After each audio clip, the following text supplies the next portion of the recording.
पहली क्लास किस चीज की थी? अच्छा, एमडी सर। लेक्चर नंबर कौन सा है?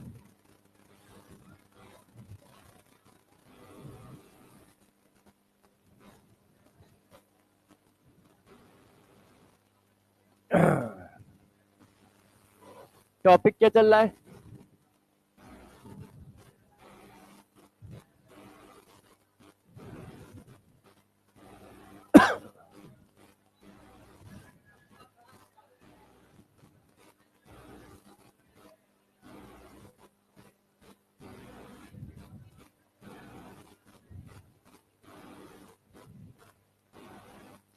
जीरो ऑर्डर पढ़ा दिया है ना?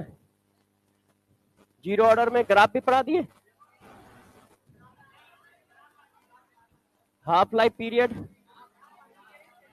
वो पढ़ा दिया।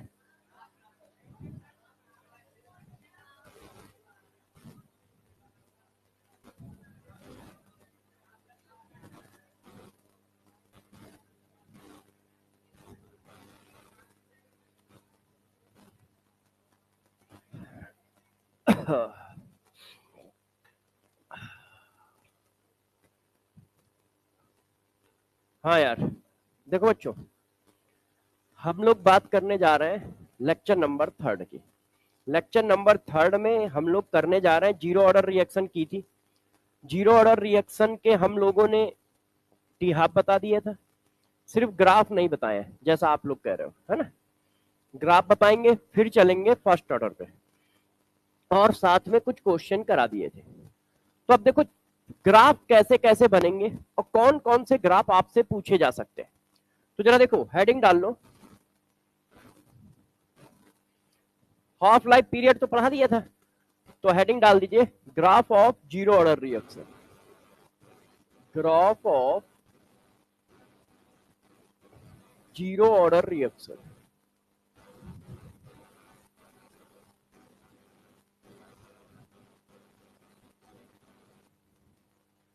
जीरो ऑर्डर रिएक्शन के ग्राफ की बात करते हैं कि जीरो ऑर्डर रिएक्शन के ग्राफ क्या होंगे, है ना? तो देखो, जीरो ऑर्डर रिएक्शन के ग्राफ बनाते हैं। अब जीरो ऑर्डर में क्या क्या है, किसके किसके बीच के ग्राफ पूछे जाएंगे? जो जीरो ऑर्डर में पूछे जाएंगे वैसे ही ग्राफ फर्स्ट ऑर्डर में पूछे जाएंगे, उन्हीं के बीच में ग्राफ सेकंड ऑर्डर में पूछे जाएंगे। मतलब वेरिएबल वो फिक्स रहेंगे, इक्वेशन अलग होगी इसलिए ग्राफ अलग आएंगे, मगर उन्हीं के बीच में ग्राफ बार बार पूछे जाएंगे। तो कौन कौन से ग्राफ हमें बनाने होते हैं?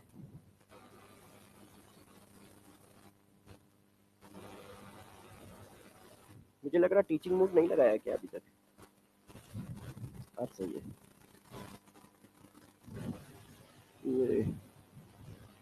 है ना? एक मिनट, ये मक्कारी नहीं करने देगा, हर बार खींचना पड़ेगा। चलो कोई नहीं, नई मक्कारी करने देगा तो हर बार खींच लेते।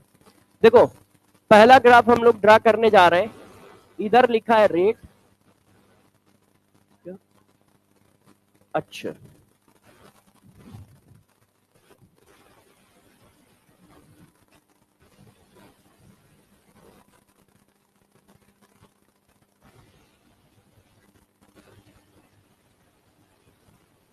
कोई रास्ता नहीं है।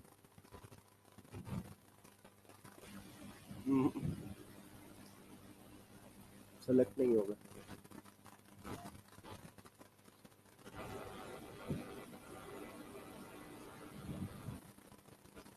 चलिए कोई बात नहीं, फिर से लिख देते हैं graph of zero order reaction.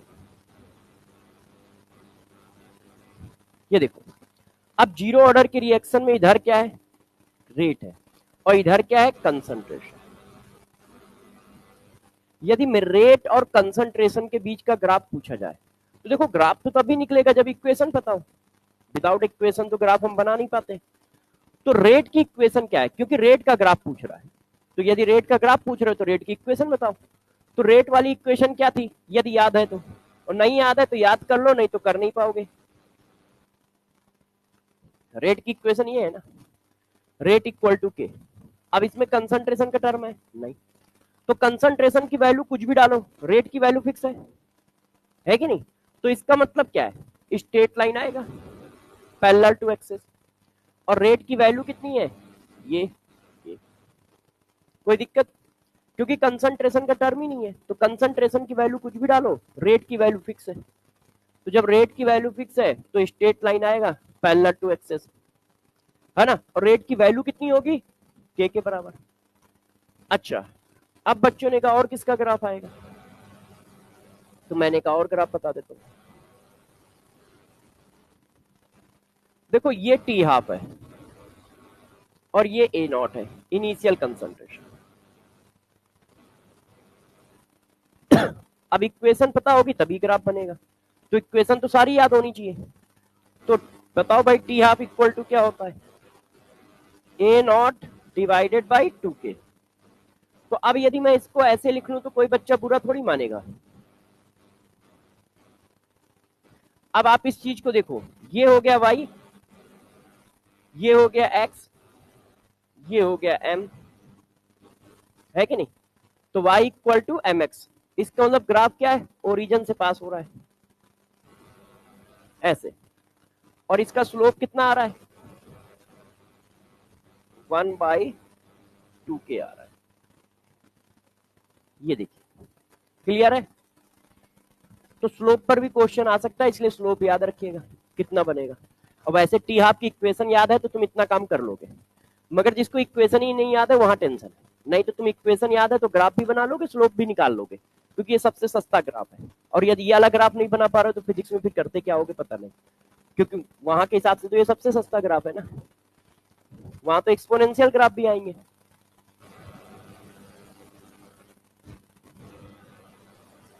अब देखो ये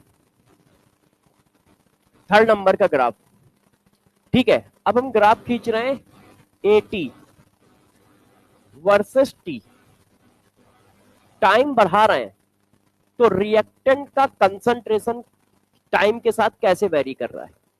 सिंपल सी बात है, रिएक्टेंट का कंसंट्रेशन है, टाइम के साथ डिक्रीज ही करेगा। भाई रिएक्शन होती है तो रिएक्टेंट का कंसंट्रेशन डिक्रीज करता है, मगर कैसे डिक्रीज करेगा, लीनियर करेगा या एक्सपोनेंशियल करेगा, कैसे करेगा, इसलिए इक्वेशन की जरूरत है। नहीं तो आइडियल ग्राफ तो यही है कि डिक्रीज करेगा। क्यों, रिएक्शन होगी तो रिएक्टेंट डिक्रीज ही होगा ना यार। एटी क्या है, after T time value of reactant, तो इसका मतलब सिंपल सी बात है ग्राफ डिक्रीजिंग आएगा। इंक्रीजिंग ग्राफ जितने भी आए ऑप्शन में सबको काट दो। क्यों, क्योंकि टाइम के साथ रिएक्टेंट का कंसंट्रेशन डिक्रीज ही होना है ना, ये तो आइडियल सिचुएशन है क्योंकि रिएक्शन हो रही है। तो इसका मतलब ग्राफ डिक्रीजिंग आएगा। यदि हमारे पास 4 ऑप्शन है उसमें जो इंक्रीजिंग ग्राफ है वो तो काट ही दो, वो तो पॉसिबल ही नहीं है। अब डिक्रीजिंग में कैसा डिक्रीजिंग, तो इक्वेशन चाहिए। तो इसकी इक्वेशन क्या थी यदि सबको याद हो, ये देखो k equal to A not minus A T divided by T, ये k की इक्वेशन थी जिसमें ए टी भी है टी भी है। अब इसको इधर उधर कर लो, तो जब आप इसको इधर उधर करोगे तो ये आ जाएगा, ये देखिए ए टी वाई एक्सेस पे है इसलिए इसको ऐसे कर लेगा।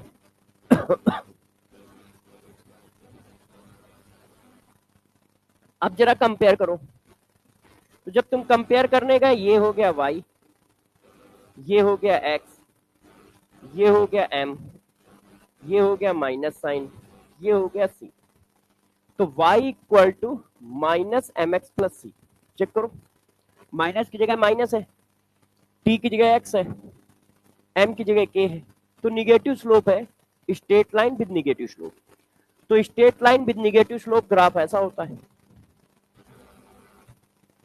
अब इसका स्लोप कितना है, तो ये इसका स्लोप आ गया माइनस के, ये देखो, और इंटरसेप्ट कितना है ए नॉट, ये देखो। तो स्लोप जो है के की वैल्यू को निकालना है। लास्ट ईयर फर्स्ट ऑर्डर का ग्राफ आया है पेपर में, 2000 नीट 2024 में फर्स्ट ऑर्डर का ग्राफ पूछा गया था, सिंपल सा बात है, एल के वर्सेस 1 अपॉन एल के वर्सेस टी का ग्राफ पूछा गया था, बिल्कुल सिंपल सा। तो ग्राफ पेपर में आते हैं और ये ग्राफ जो आएंगे वो बहुत इजी ग्राफ होंगे क्योंकि सब स्ट्रेट लाइन ग्राफ है। तो स्ट्रेट लाइन ग्राफ तो यार सबसे इजी ग्राफ में आते हैं ना, मगर इक्वेशन याद होगी तभी ग्राफ बनेगा। प्रॉब्लम यहाँ है, पता चला फार्मूला ही नहीं याद है तो ग्राफ क्या बनाओगे। तो फार्मूले याद होने चाहिए। क्लियर है? यहां तक सही है? नोट कर लिया सब लोगों ने? कोई बात नहीं, कर लीजिए। हाँ हाँ, वो बताएगा नहीं तो ग्राफ बन ही नहीं पाएगा भाई। T half versus A not का ग्राफ फर्स्ट ऑर्डर के लिए अलग बनेगा, जीरो के लिए अलग बनेगा। तो यदि वो ऑर्डर नहीं बताएगा तो ग्राफ बना ही नहीं पाएंगे, ना आप ना हम भी नहीं बना पाएंगे भाई। क्वेश्चन में उतनी इंफॉर्मेशन जरूर देनी पड़ेगी जिससे क्वेश्चन किया जा सके। आगे बढ़े,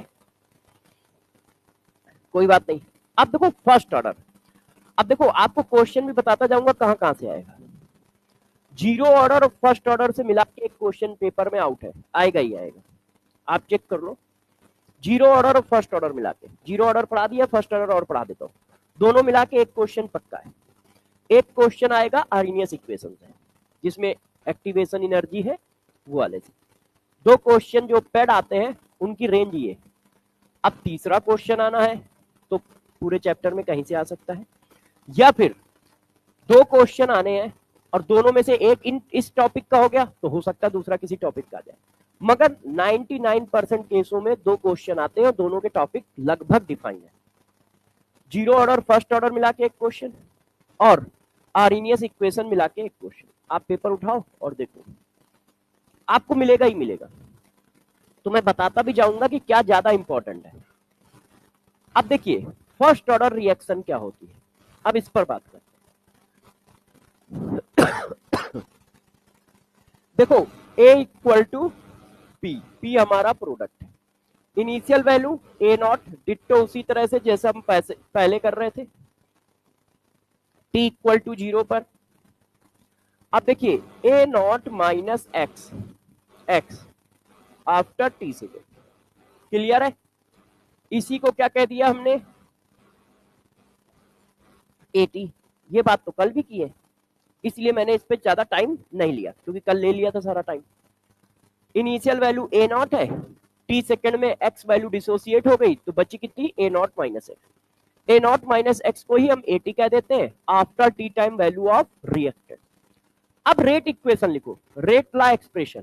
तो रेट ला एक्सप्रेशन कैसे लिखा जाता है, rate equal to k concentration of reactant after T time power N.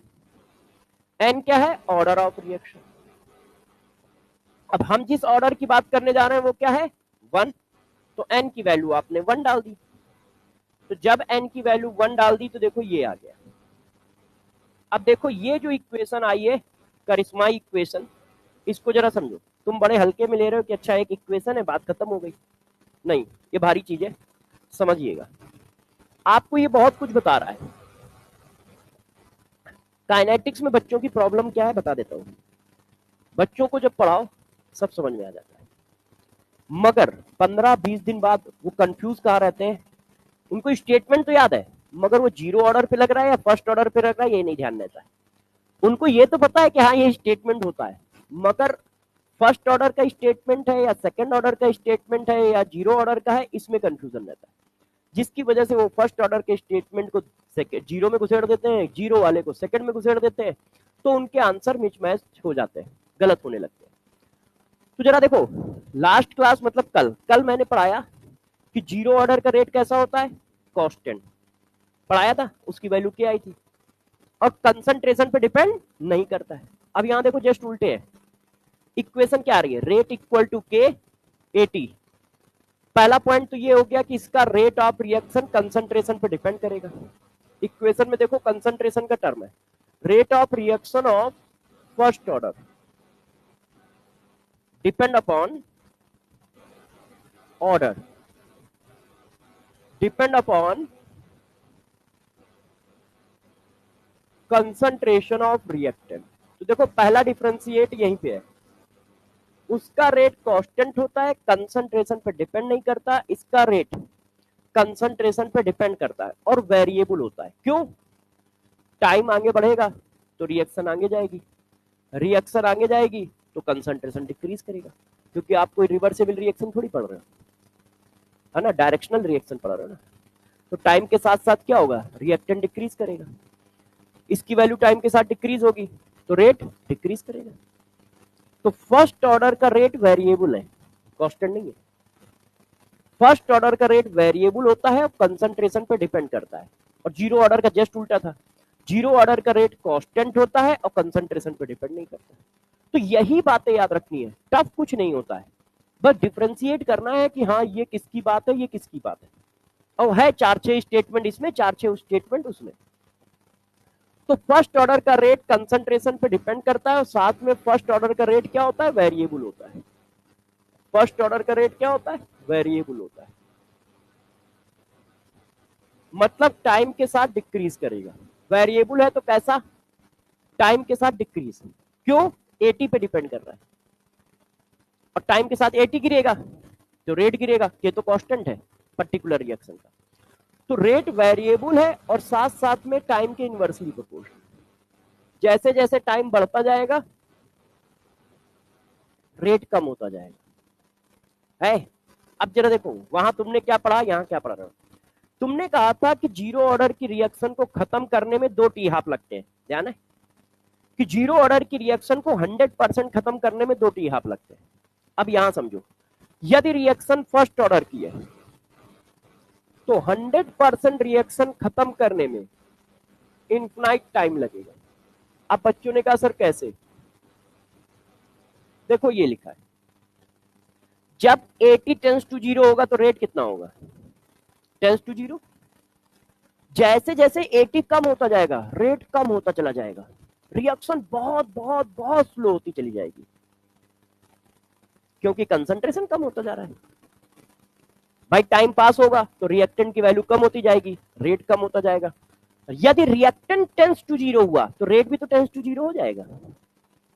तो परफेक्ट 100% रिएक्शन खत्म होने में इनफाइनाइट टाइम लगता है, 99.9% रिएक्शन खत्म हो जाएगी, मगर वो 100% जो लिख के आता है उसको खत्म होने में इनफाइनाइट टाइम लगेगा। क्यों, क्योंकि कंसंट्रेशन टेंस टू 0 की ओर गया तो रेट भी टेंस टू 0 की ओर गया है।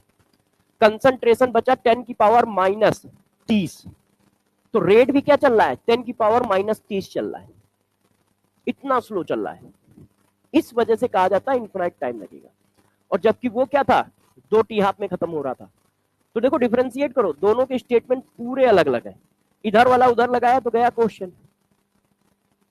देखो रेट वेरिएबल है, पूरी रिएक्शन खत्म होने में इनफाइनाइट टाइम लगेगा। रेट जो है हमेशा डिक्रीज करता है, क्यों, कंसंट्रेशन पे डिपेंड कर रहा है, तो शुरुआत में ही तो कंसंट्रेशन सबसे ज्यादा होगा, टाइम के साथ कंसंट्रेशन डिक्रीज करेगा तो रेट डिक्रीज करेगा। तो एक इक्वेशन ये है, देखने में ये मैथमेटिकल इक्वेशन है तो बहुत सस्ती लगती है कि यार ये इजी है, मगर ये लैंग्वेज के फॉर्म में इतनी बात बता रहा है जो तुम्हें लग रहा है अच्छा ठीक है यार कोई बात नहीं, रियलिटी में वो इतनी बात बता रहा है। ये लैंग्वेज जो मैथ्स के फॉर्म में लिखी है इसमें इतनी बातें छुपी हुई है, यहां तक ठीक है। अच्छा, अब लोगों ने कहा कि यार प्रभु हमको रेट निकालना है, के 80 तो चलो मान लो पता चल जाएगा, के कैसे निकालेंगे, तो अब जीरो ऑर्डर का आपने के निकाला तो तुम फर्स्ट ऑर्डर का भी के निकालोगे। अब फर्स्ट ऑर्डर का के निकालते हैं तो देखो कैसे निकालोगे, रेट ऑफ रिएक्शन क्या होता है, रेट ऑफ रिएक्शन बराबर होता है individual rate divided by coefficient. Coefficient कितना है 1, individual rate divided by coefficient, coefficient कितना है 1, है कि नहीं। अब वही प्रूफमेंट चल रहा है। अब मैंने रेट की जगह ये लिख दिया और इसकी वैल्यू क्या है के 80, फिर हमने इसको सॉल्व किया, तो जब आप सॉल्व करोगे तो के की वैल्यू आ जाएगी 1/T ln A0/80। ये देखिए, अब ln को यदि हम लॉग बना लें तो ये आ जाता है 2.3032/T log A0/80।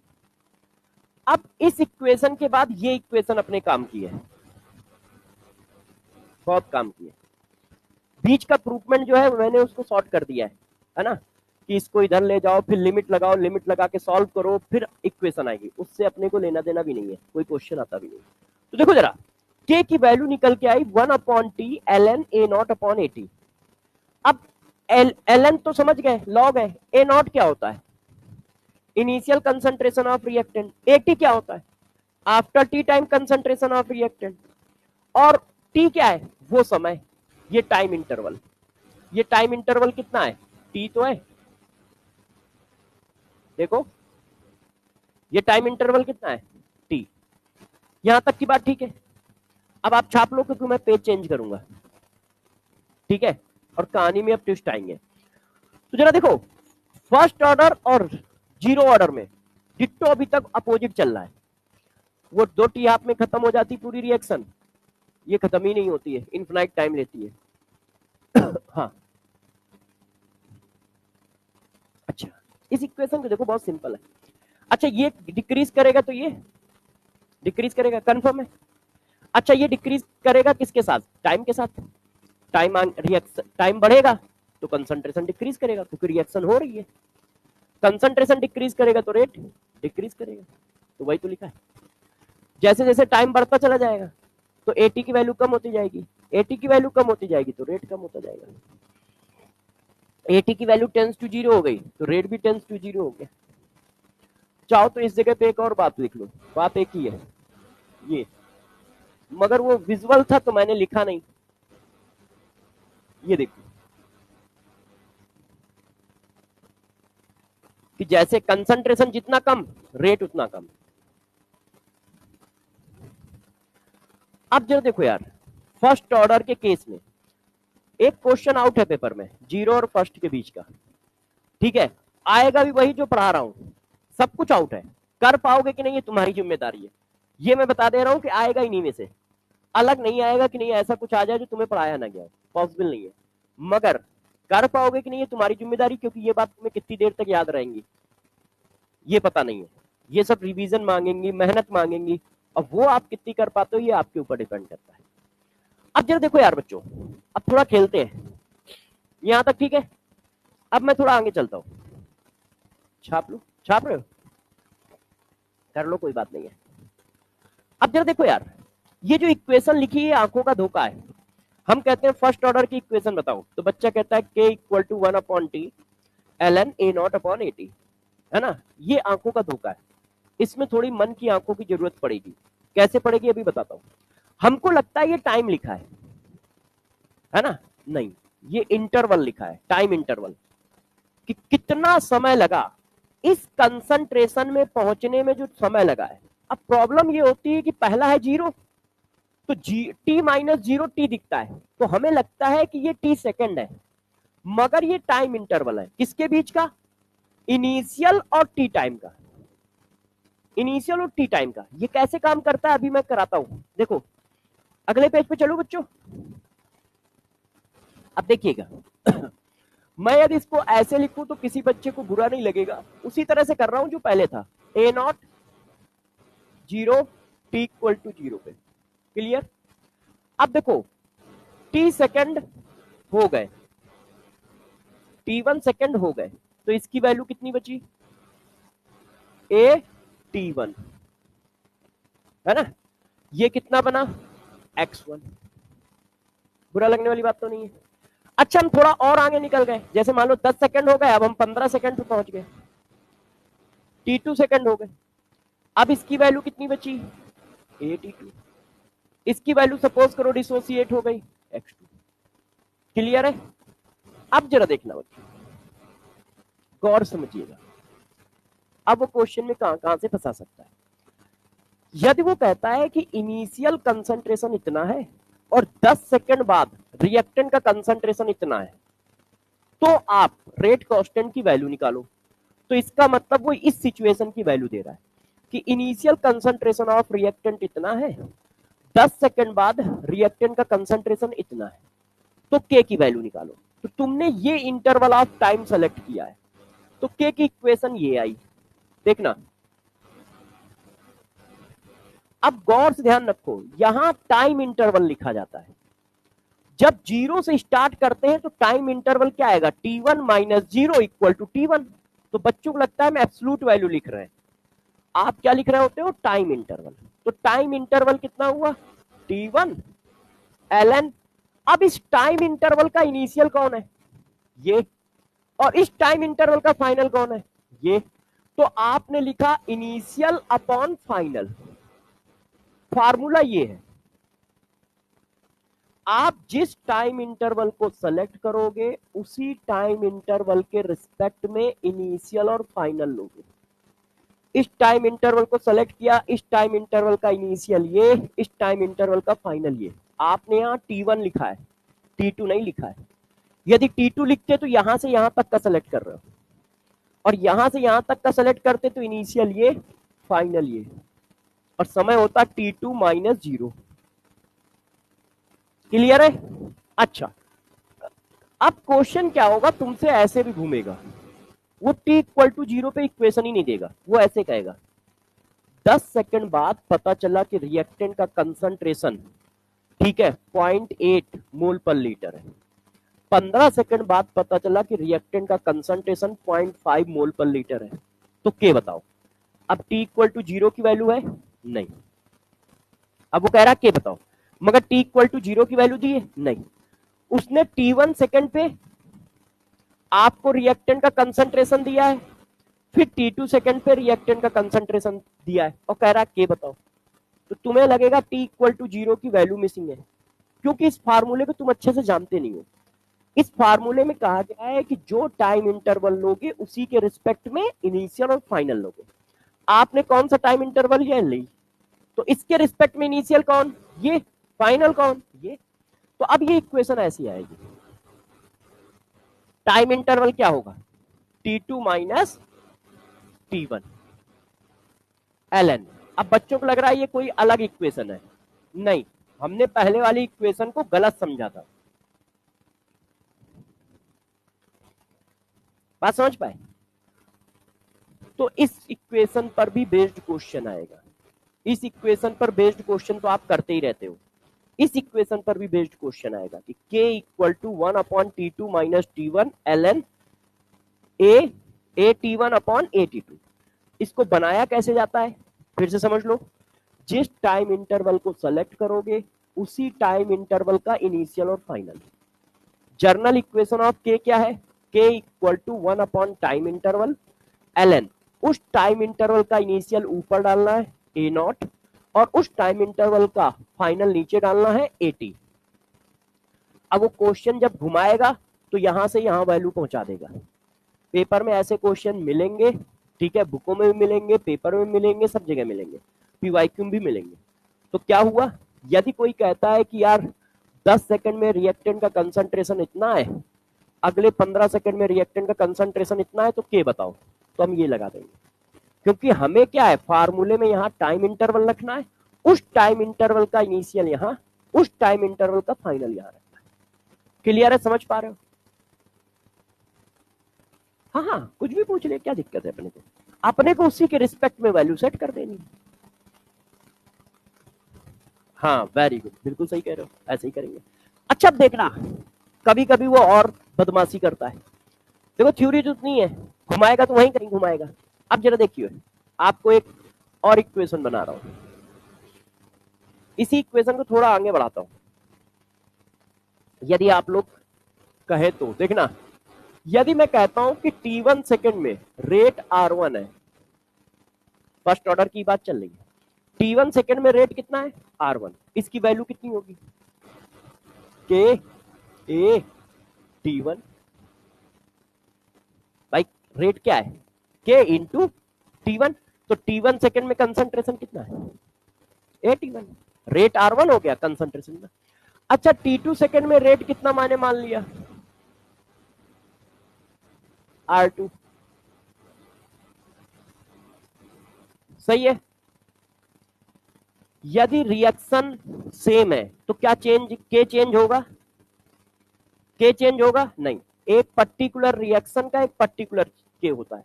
तो क्या आप टेम्परेचर चेंज कर रहे हो, नहीं। क्या आप रिएक्शन चेंज कर रहे हो, नहीं। तो के की वैल्यू जो यहां है वो यहां है, क्यों क्यों चेंज होगा, तो अच्छा यदि मैं इन दोनों को डिवाइड कर दूं तो तुमको बुरा भी नहीं लगना चाहिए। तो देखो क्या आया,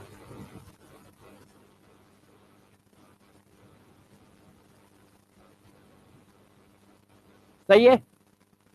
अब वो कभी कभी क्वेश्चन ऐसे भी बनाएगा कि 10 सेकंड में फर्स्ट ऑर्डर का rate of reaction 0.8 mole per litre per second है, ठीक है, और 15 सेकंड में रेट ऑफ रिएक्शन इतना है। अब उसका रेट कांस्टेंट निकालो। अब यार रेट देके रेट कांस्टेंट पूछ रहा है तो बच्चा फंस जाता है, क्योंकि बच्चे को सिर्फ ये वाला फार्मूला आता है और इससे फंस रहा है कि वो निकल नहीं रहा है। तो ये जो फार्मूला लिखा है ना, यही लगाना है। कैसे? ए टी वन और ए टी टू का रेशियो किसके बराबर है? रेट के रेशियो के बराबर। इसका मतलब हम इसको ऐसे भी लिखे तो तुम बुरा नहीं मानोगे।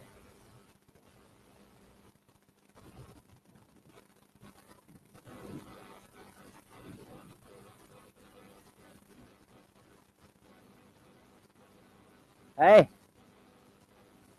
ये देखो, आप पीवाईक्यू करोगे तो ये क्वेश्चन मिलेगा, आया हुआ है पेपर में क्वेश्चन कि 10 सेकंड में रेट इतना है, 20 सेकंड में रेट इतना है, तो टी हाफ निकालो फर्स्ट ऑर्डर का। अब ये समझ में आ रहा है कि ऐसा तो कोई फार्मूला बुक में है ही नहीं, कहीं हम लगाए क्या? बुक में इस तरह का कोई फार्मूला ही नहीं है। तो यार ये और ये एक ही चीज है। क्यों? क्योंकि कंसंट्रेशन का रेशियो रेट के रेशियो के बराबर है फर्स्ट ऑर्डर में, क्योंकि के कट जाएगा। तो उसने हमको घुमाने की कोशिश की है।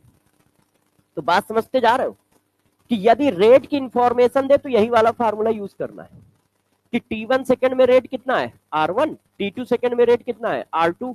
तो वो कह रहा है के बताओ या कुछ भी पूछ ले, टी हाफ बताओ, तो के निकल आएगा, तो टी हाफ निकल आएगा। ये मैं कैसे लिख रहा हूं, समझ रहे हो? तो सिचुएशन के हिसाब से हम फार्मूले को डालते जाएंगे, क्वेश्चन को आंसर निकालते जाएंगे। ये क्वेश्चन आपके पीवाईक्यू में दिया है। देखो मैं कोशिश करता हूँ, कराएंगे तो एक ही साथ पहले सारे कॉन्सेप्ट पढ़ा दे, नहीं तो मिस हो जाते हैं कॉन्सेप्ट। हाँ हाँ, नोट करने का टाइम दूंगा मैं, एक क्वेश्चन सिर्फ झलक दिखा दूंगा आपको।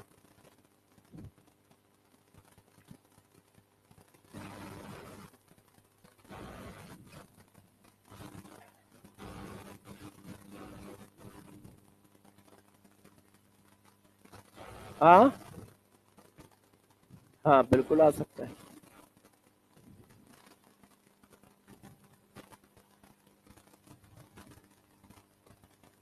ये देखो, इस क्वेश्चन को पढ़ो, इस क्वेश्चन को पढ़ो। Rate of first order reaction is 0.04 mole per litre per second inverse and at 10 second. जब 10 सेकंड था तो रेट इतना था, जब 20 सेकंड है तो रेट इतना है। हाफ लाइफ पीरियड बताओ, फर्स्ट ऑर्डर रिएक्शन है तो भाई के मिल गया तो हाफ लाइफ पीरियड मिल गया। अब देखो वही इक्वेशन लग रही है, आपको T1 सेकंड पे रेट दिया है, T2 सेकंड पे रेट दिया है और टी हाफ पूछ रहा है। तो आप क्या करोगे? यदि तुम्हारी याददाश्त तेज है, मेरी सारी बातें ध्यान रखते हो, तो तुम चिपका दोगे, यहां से के निकल आएगा। के निकल आया तो टी हाफ निकल आएगा, टी हाफ वाली इक्वेशन चिपका देंगे। इसके बाद कैसे चिपकानी है वो भी सिखा देंगे अभी। तो बात समझ रहे हो किस तरह का क्वेश्चन बनेगा? अच्छा, अब कहानी को थोड़ा सा और आगे ले चलते, ठीक है? हाँ छाप लो, कोई बात नहीं है, छापो। बहुत सारे अभी कॉन्सेप्ट है इसमें, छोटे बड़े, छोटे बड़े बहुत सारे कॉन्सेप्ट है। सारे कॉन्सेप्ट बताने के बाद 7-8 क्वेश्चन हम लोग फर्स्ट ऑर्डर पे करेंगे।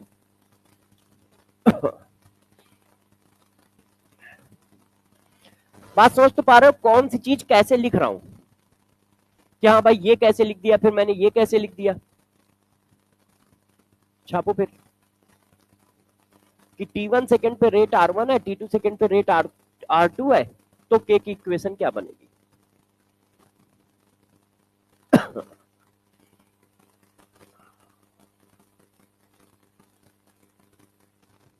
हाँ हाँ यार, थोड़ा सा हल्का सा फीवर है, अब पता नहीं सही क्यों नहीं हो पा रहा हूँ। हाँ बच्चे, थर्ड ऑर्डर से बता दूंगा कहां से क्वेश्चन आते हैं कहां से नहीं आते, बिल्कुल परेशान ना हो। बुकों में बहुत सारा एक कंटेंट इस पर दिया हुआ है। अब वो क्या है, नीट और जेई की सारी बुक एक जैसी है, लोग कट पेस्ट करके बना देते हैं, तो पता चला जेई का कंटेंट नीट में भी पड़ा है और आज तक कोई क्वेश्चन पूछा नहीं गया है। तो अभी बताऊंगा क्या क्या तुम्हें नहीं पढ़ना है।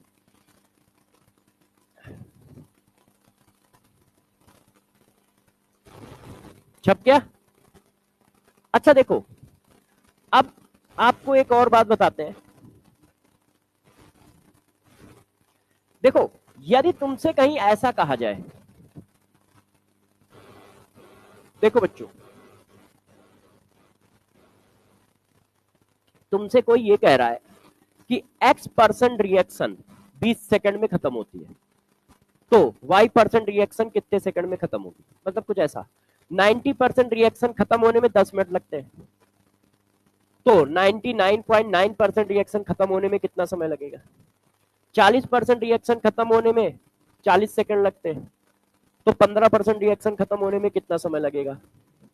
या 1/4 पार्ट ऑफ रिएक्शन खत्म होने में 20 सेकंड लगते हैं, तो 7/8 पार्ट खत्म होने में कितना समय लगेगा? इस तरह के जितने भी फर्जी क्वेश्चन है, तो इनको कैसे करते हैं और इनके लिए क्या कॉन्सेप्ट यूज करना चाहिए, तो जरा कॉन्सेप्ट समझना। यदि रिएक्शन सेम है और टेम्परेचर नहीं चेंज हो रहा है, तो के सेम रहेगा कि अलग अलग रहेगा, बस इतना बताओ। सेम रहेगा।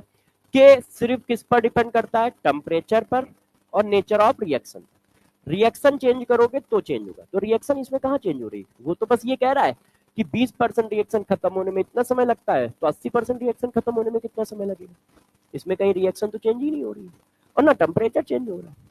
तो जब इसमें क्या होगा, के सेम रहेगा, तो बस उठा के बराबर कर दो, दोनों सिचुएशन का के लिखो और बराबर कर दो। कैसे बराबर करना है मैं आपको देखो एक बार में दिखा देता हूं। देखिए, यदि वो कहता है y% रिएक्शन कंप्लीट होती है, y% रिएक्शन कंप्लीट होती है t1 सेकेंड में, क्लियर है कि नहीं? y% रिएक्शन कंप्लीट होती है t1 सेकेंड में, तो जरा इसका k बनाओ। तो आप इसका k कैसे बनाओगे? कितने सेकंड में कंप्लीट होती है? t1 सेकंड में। ln, ln की जगह मैं log लिख दूं, परेशान तो नहीं होंगे? क्योंकि log टेबल लगेगी इसलिए log लिख देता हूं। अब देखना, जब कोई चीज परसेंटेज में चल रही है तो उसकी इनिशियल वैल्यू कितनी होती है? 100%। परसेंटेज में चल रही है ना, आपके पास 2,000 रुपए है, तो परसेंटेज में वो कितने हैं? 100%। अब 2,000 में से 500 खर्च हो गए, तो कितने परसेंट खर्च हो गए? 25% खर्च हो गए।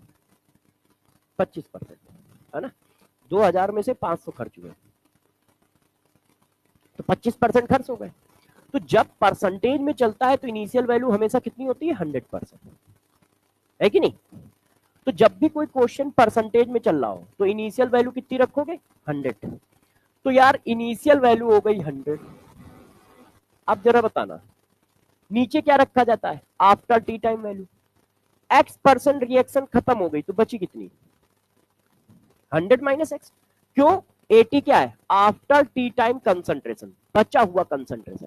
तो 100 कंसंट्रेशन था, उसमें से x% तो खत्म हो गया, तो बचा कितना? 100 माइनस एक्स, है कि नहीं? तो 100 माइनस एक्स, इस इक्वेशन का के ऐसे लिख दिया। अब उसने कहा कि y% रिएक्शन खत्म होने में कितना टाइम लगेगा? y% रिएक्शन कंप्लीट होने में कितना टाइम लगेगा? Complete in t2 second. तो मैंने कह दिया t2 सेकेंड लगेगा। तो अब इक्वेशन बनाओ, तो अब तो बनाने में टाइम नहीं लगेगा। y% खत्म हो गई तो बची कितनी? दोनों लोग एक ही रिएक्शन की चर्चा कर रहे हैं, के उठा के बराबर कर दें। तो जब के बराबर कर दोगे तो ये देखो आ जाएगा। अब आपको डायरेक्ट ये यूज करना है, वो तो मैंने आपको बताया है कि ये कॉन्सेप्ट आया कहां से है, आप डायरेक्ट ये यूज करो।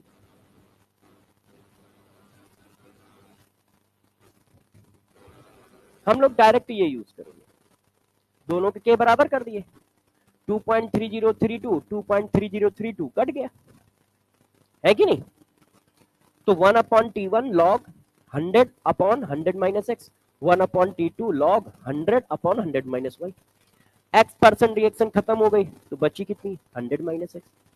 वाई परसेंट रिएक्शन खत्म हो गई तो बची कितनी? 100 माइनस वाई। तो हम ये यूज कर दिया करेंगे डायरेक्ट। क्यों कर देंगे? ये मैंने आपको सिखाया है कि ऐसा मैं लिख कैसे रहा हूं। बात समझ पा रहे हो? तो ये जितने भी इस तरह के फर्जी टाइप के क्वेश्चन है, बस डायरेक्ट यही यूज कर दो, अपने आप हो जाएंगे। डायरेक्ट यही यूज कर देना, अपने आप हो जाएंगे। कैसे यूज करना है समझ पा रहे हो? लिखोगे कैसे समझ पा रहे हो? T1 सेकंड में x परसेंट रिएक्शन खत्म होती है तो 1/T1 log 100/100 माइनस एक्स, क्योंकि x परसेंट खत्म हो गई तो बची कितनी? 100 माइनस एक्स। T2 सेकंड में y परसेंट खत्म होती तो 1/T2 log 100/100 माइनस वाई। अब क्या होता है, कभी कभी बच्चों को परेशान करने के लिए हम परसेंटेज में वैल्यू ना देके फ्रैक्शन में वैल्यू देते हैं। 1/2 पार्ट रिएक्शन खत्म हो गई, 2/3 पार्ट रिएक्शन खत्म हो गई। मतलब जब पार्ट में बोला जाता है ना तो इसको कहते हैं फ्रैक्शन। और जब फ्रैक्शन में रिएक्शन चल रही हो तो सबसे बड़ी वैल्यू होती है 1।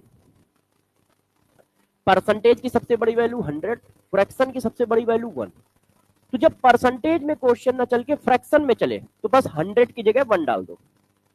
वो कहता है एक्स फ्रैक्शन ऑफ रिएक्शन खत्म होती है T1 सेकंड में, तो वाई फ्रैक्शन ऑफ रिएक्शन कितने सेकंड में खत्म होगी? जैसे उसने कहा कि 1/4 पार्ट खत्म होने में 10 सेकंड लगते हैं, तो बताओ 7/8 पार्ट खत्म होने में कितना समय लगेगा? अब ये फ्रैक्शन चल रहा है, डिट्टो यही करना है, बस 100 की जगह 1। क्यों? क्योंकि फ्रैक्शन में इंफॉर्मेशन दे रहे हो तो फ्रैक्शन की सबसे बड़ी वैल्यू 1 होती है ना? तो परसेंटेज की जगह यदि फ्रैक्शन में पूछने लगे तो ऐसा ना हो कि रोना धोना मचा दो। वही चीज पूछ रहा है, बस घुमा के पूछ रहा है। क्यों? क्योंकि उसको एक एग्जाम लेना है। तो यदि वो फ्रैक्शन में क्वेश्चन को कहेगा तो भी हम यही लगाएंगे। ऐसे कह रहा है एक्स पार्ट कंप्लीट होने में T1 सेकंड लगते हैं, तो y part of reaction complete होने में कितना समय लगेगा?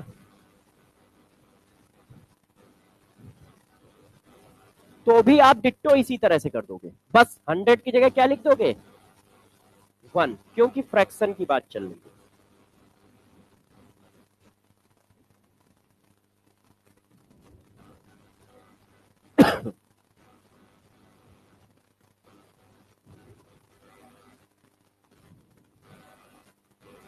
ये सारे कॉन्सेप्ट समझ तो पा रहे हो?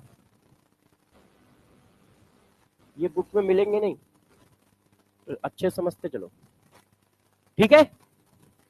बात समझ पा रहे हो कैसे कर रहे हैं हम लोग? क्लियर है? और खूब क्वेश्चन पूछे जाते हैं ऐसे इन पर, ढेरों क्वेश्चन पेपर में पूछे जाते हैं। ये देखो ऐसे क्वेश्चन पूछे जाते हैं। हाँ 99%। चलो अच्छा पहले छाप लो, है ना? छापो, 2 घूंट ले लो। अरे यार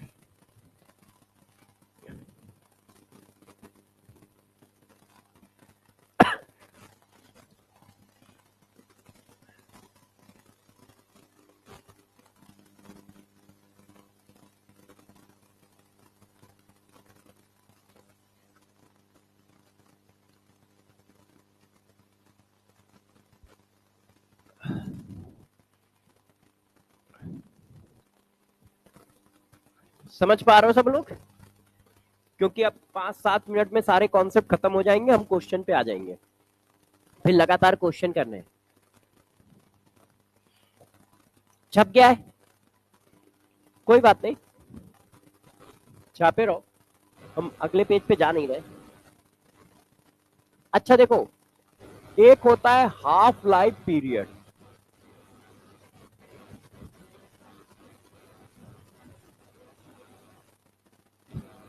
आपने डिफिनीशन जीरो ऑर्डर में पढ़ी थी, तो डिक्टो डिफिनीशन यहां पर भी वही है। तो हाफ लाइफ पीरियड की डिफिनीशन क्या थी? आधी रिएक्शन खत्म होने में जितना समय लगता है उसको हम टी हाफ कहते हैं, यही तो थी। तो डिफिनीशन है, वो तो सबके लिए कांस्टेंट ही रहेगी। तो यहां पर भी वही है, 50% रिएक्शन खत्म होने में जो समय लगता है उसको क्या कहते हो, half life period, T half. Clear है कि नहीं? तो डिफिनीशन लिख देते हैं, total time required to complete 50% of reaction. इसको किससे रिप्रेजेंट करते हो, टी हाफ। अब गौर समझिएगा, एक ही बार में आंसर आना है। यदि हम टी हाफ समय चल देंगे तो कितनी वैल्यू बचेगी? यदि हम टी हाफ समय चलते हैं मतलब आप वो समय चल रहे हो जिसमें 50% रिएक्शन हो जाएगी। तो यदि मैं टी हाफ समय चल देता हूं तो रिएक्शन कितनी डिसोसिएट हो गई, 50%। बची कितनी, 50%। तो यदि हम टी हाफ समय चलते हैं तो हमारी इनिशियल वैल्यू ए नॉट थी, तो टी हाफ समय चलने के बाद कितनी वैल्यू डिसोसिएट हो गई, ए नॉट बाई 2। बची कितनी? क्लियर है? तो देखना खेल होने वाला है। हमारी इक्वेशन ये है, ये इक्वेशन है कि नहीं? यदि मैं टी हाफ, अभी टी समय चला तो इतनी वैल्यू में से इतनी वैल्यू बची, यही तो था। यदि मैं टी हाफ समय चलता हूं तो जब आप टी हाफ सेकंड चलते हो तो एटी की वैल्यू कितनी हो जाएगी भाई? टी हाफ टाइम चलने में 50% रिएक्शन खत्म हो जाती है, तो ए नॉट बाई 2 खत्म हो गया, तो बच कितना रहा होगा, ए नॉट बाई 2 बच रहा होगा ना। तो इसका मतलब एटी की वैल्यू क्या हो गई, ए नॉट बाई 2। अब उठा के फार्मूले में चिपका दो। तो देखो आपने टी को टी हाफ कर दिया, आप टी हाफ टाइम चलते हो, तो जब तुम टी हाफ टाइम चलते हो तो बचती है वैल्यू ए नॉट बाई 2, ये कट गया, तो ये आ गया 1/t12 ln2। अच्छा हम इसको ऐसे लिख लें तो किसी बच्चे को बुरा तो लगेगा नहीं, टी हाफ को इधर लेगा, के उधर ले आए। अच्छा ln को लॉग बना लो, तो ऐसे लिख गया। अब सबकी वैल्यू डाल दो,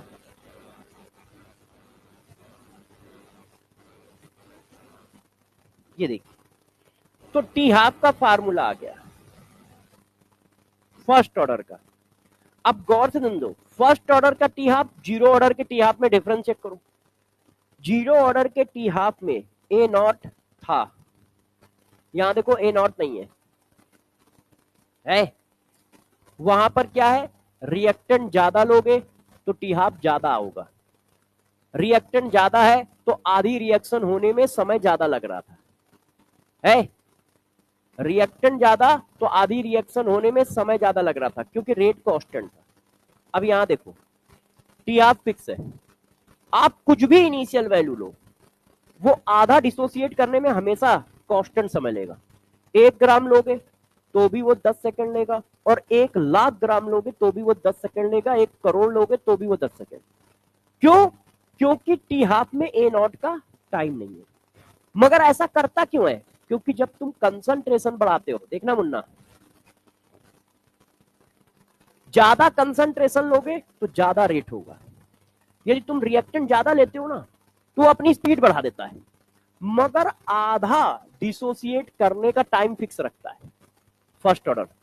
फर्स्ट ऑर्डर क्या करता है, फर्स्ट ऑर्डर ये काम करता है कि उसका टी हाफ फिक्स है, वैल्यू कुछ भी ले लो। तो यार टी हाफ कैसे फिक्स हो सकता है, यदि वैल्यू कुछ भी ले लेंगे तो इसका मतलब वो रेट चेंज करता है। तुमने वैल्यू कम ली तो धीरे धीरे रिएक्शन करता है, तुमने वैल्यू ज्यादा ले ली तो फास्ट रिएक्शन करता है। जितनी बड़ी वैल्यू लोगे उतनी तेजी से रिएक्शन करेगा, और वो पता कहां से चल रहा है, इक्वेशन में दिया है, डायरेक्टली प्रोपोर्शनल है कंसंट्रेशन की।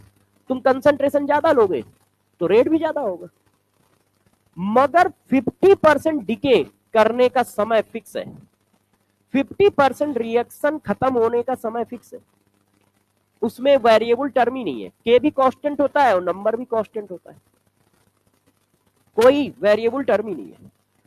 तो देखो फर्स्ट ऑर्डर जीरो ऑर्डर की सारी बातें अपोजिट चलती है, वहां पे टी हाफ वेरिएबल है, ए बढ़ाओगे टी हाफ बढ़ेगा, यहाँ का टी हाफ कांस्टेंट है, एक से डिपेंड ही नहीं कर रहा है, वहां का रेट कांस्टेंट है, उल्टा है, और यहाँ का रेट वेरिएबल है। तो इसीलिए हर ऑर्डर के स्टेटमेंट आपको ध्यान रखने होंगे, मिसमैच कर दोगे तो आंसर उल्टे सीधे आने लगेंगे, तो आपको मिसमैच नहीं करना है, सारी इक्वेशन भी ध्यान रखनी है। अब इतना छापो तो कहानी को आगे बढ़ाते हैं।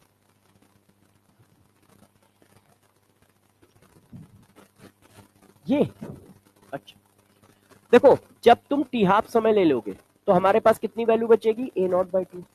तो ए टी क्या है, बची हुई वैल्यू, तो उसकी जगह क्या डाल दोगे, ए नॉट बाई टू। अब टू से टू, ए नॉट से ए नॉट कट गया, तो ये टू ऊपर चला जाएगा, तो जब ये टू ऊपर चला जाएगा तो ऐसे लिख के, है ना।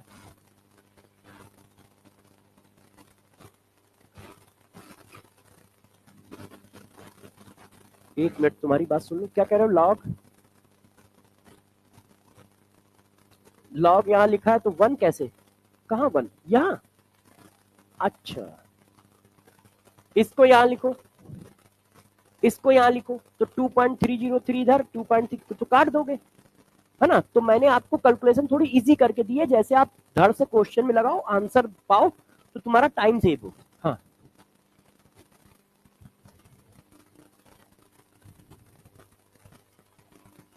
अच्छा, हाँ यहाँ पे गलत लिखा है, एल होना चाहिए ना, यहाँ एल दिया है ना। अब सही है, छापो।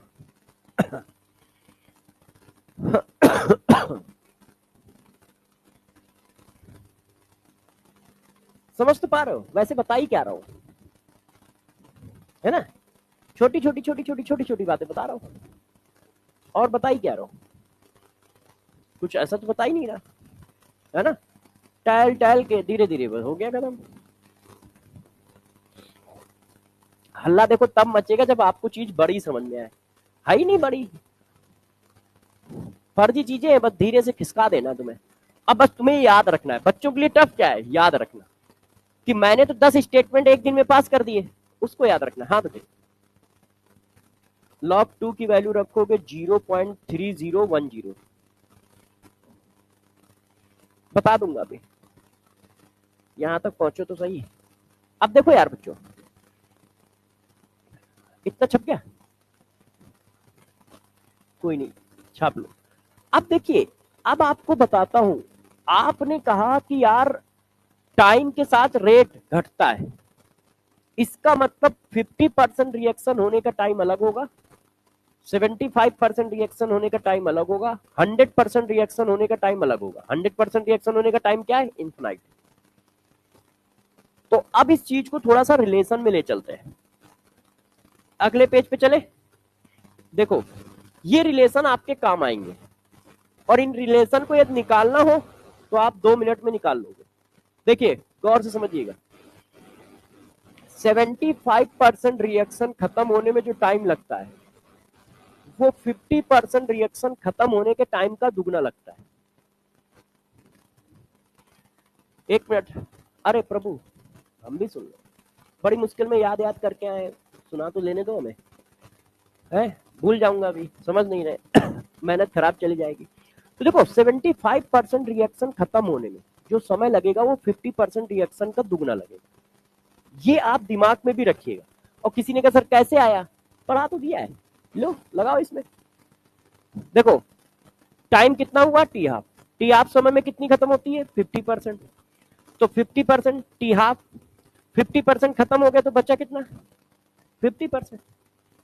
अब यहाँ क्या डाला, T2, 75% रिएक्शन खत्म हो गई तो बची कितनी, 25%। देखो मैं एक प्रूफमेंट करके दिखा देता हूँ, जितने लिखूंगा ना सब उसी फार्मूले से हो जाएंगे, एक ही बार में लिख रहा हूँ, देखना डरना नहीं।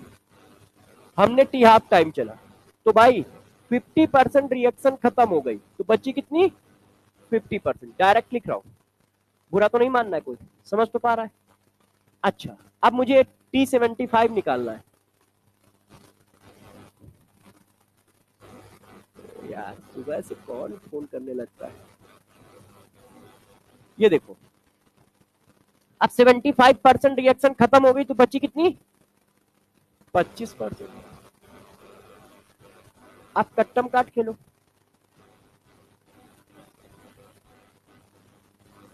ये कितना हुआ log 2 और ये कितना हुआ log 4।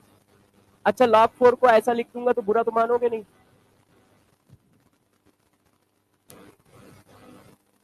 2 की पावर 2, 2 आगे ले आया, सही है। अब देखो क्या आ रहा है,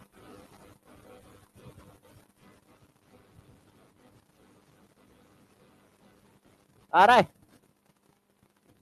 देख लो, ये इधर चला गया, ये इधर आ गया, तो 2 इंटू दिस, वही तो लिखा है। ये जितने भी रिलेशन लिख रहा हूं सब आप इस तरह से प्रूफ कर सकते हो कि मान लो ये आया कैसे है, तो बस ये क्वेश्चन से ही प्रूफ हो जाएगा। अच्छा अब एक और, 99.9% रिएक्शन खत्म होने में कितना समय लगेगा? टी हाफ का 10 गुना। 87.5% रिएक्शन खत्म होने में कितना समय लगेगा? टी हाफ का 3 गुना। बस ये 3 डाटा याद रखो, और जिसको कैसे ये कैसे आया है वैसे कर लो। एक करके दिखा दिया, बाकी 2 इसी तरह कर सकते हो, बाकी 2 आप इसी तरह कर सकते हो। ये डाटा क्या करेंगे, आपके क्वेश्चन को सॉल्व करने की स्पीड भी बढ़ा देंगे, और साथ साथ में डायरेक्ट कभी कभी इसी डाटा पर ही क्वेश्चन आता है कि 50% रिएक्शन खत्म होने में, वो 50% ना बोल के ऐसे बोलता है कि टी हाफ की वैल्यू इतनी है, तो बताओ 75% रिएक्शन खत्म होने में कितना समय लगेगा? डबल कर दो, है ना। तो 99.9% रिएक्शन खत्म होने में कितना समय लगेगा? टी हाफ दिया है, 10 का मल्टीप्लाई कर दो। तो डायरेक्ट इन पर क्वेश्चन भी आते हैं, और यदि आई कि ये करना कैसे है, तो वो मैं कॉन्सेप्ट पहले ही बता चुका हूं, उस कॉन्सेप्ट पे बस चिपका देना है। ये देखो क्लियर है, ये डाटा ध्यान रहेगा। अच्छा अब सब छाप चुके हो तो अब आपकी बारी आ गई है क्वेश्चन करने की। कर लो कर लो, खूब छापो। यही तो सीएचडी है, ये एक ही जगह पे आपको हैंड रिटन सीएचडी लिखे लिखाए दे देता हूं, आप लोगों के पास होंगे भी, मगर मैं फिर भी वो कोई नहीं, जो आपका ग्रुप है टेलीग्राम ग्रुप है, उस पे और अपने टेलीग्राम ग्रुप दोनों पे डाल देता हूं। मेरे वाले पे तो पिन है पहले से ही, सारे चैप्टर के जितने भी फिजिकल केमिस्ट्री के चैप्टर है, सारे कॉन्सेप्ट, सारे सीएचडी हैंड रिटन लिख के मैंने उस पे पिन कर रखे हैं, मगर मैं इस टेलीग्राम पे भी डाल दूंगा, उस पे भी डाल दूंगा। तो उसको आप क्या करो, एक जगह पे कर लो, आप उसके पास जाओ। हाँ उससे को जीरोक्स नहीं करने हैं, पहले उसकी सेटिंग करनी है।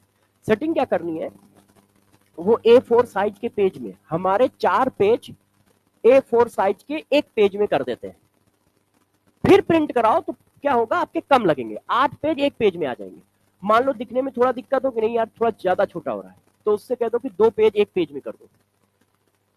तो वो क्या करते हैं, एक तो बिल्कुल सिंपल जीरोक्स वाले होते हैं, एक ये वाले भी होते हैं जो उसकी सेटिंग भी करते हैं और फिर जीरोक्स निकालते हैं, ठीक है ना। तो उससे कर लोगे, हाँ खुद से कर लो तो बहुत ही अच्छी बात है। हाँ हाँ यही यही बात कह रहा हूँ। हाँ हाँ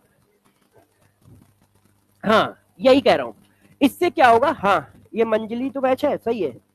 हाँ हाँ इसने ये बस सारे नोट्स हैं। हाँ ये देखो, ये देखो सही तो कर रखा है इसने। हाँ बहुत सही, तो तुमने खुद की है, तुमने खुद की है। हाँ तो एक पेज में ना सारे सीएचडी भी कर दो, तो मैं इसका पीडीएफ बनवा के डलवा दूंगा। मैं सीएचडी वाला देता हूँ, उसको इसी तरह से पेज पे कर देना, है ना। हाँ सही है, साफ साफ दिख भी रहा है, कोई दिक्कत नहीं। मैं सोच रहा था ये 4 जब 4 टाइम होगा दिखेगा कि नहीं। हाँ हाँ ठीक है। हाँ बेटे, हाँ वो पकड़ाना बेटा, हाँ किसी का भी हो। हाँ ये भी ठीक है, केस नंबर 5, केस नंबर 6। हाँ हाँ ये ठीक है।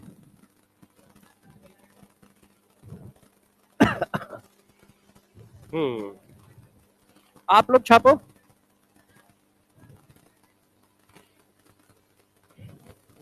हाँ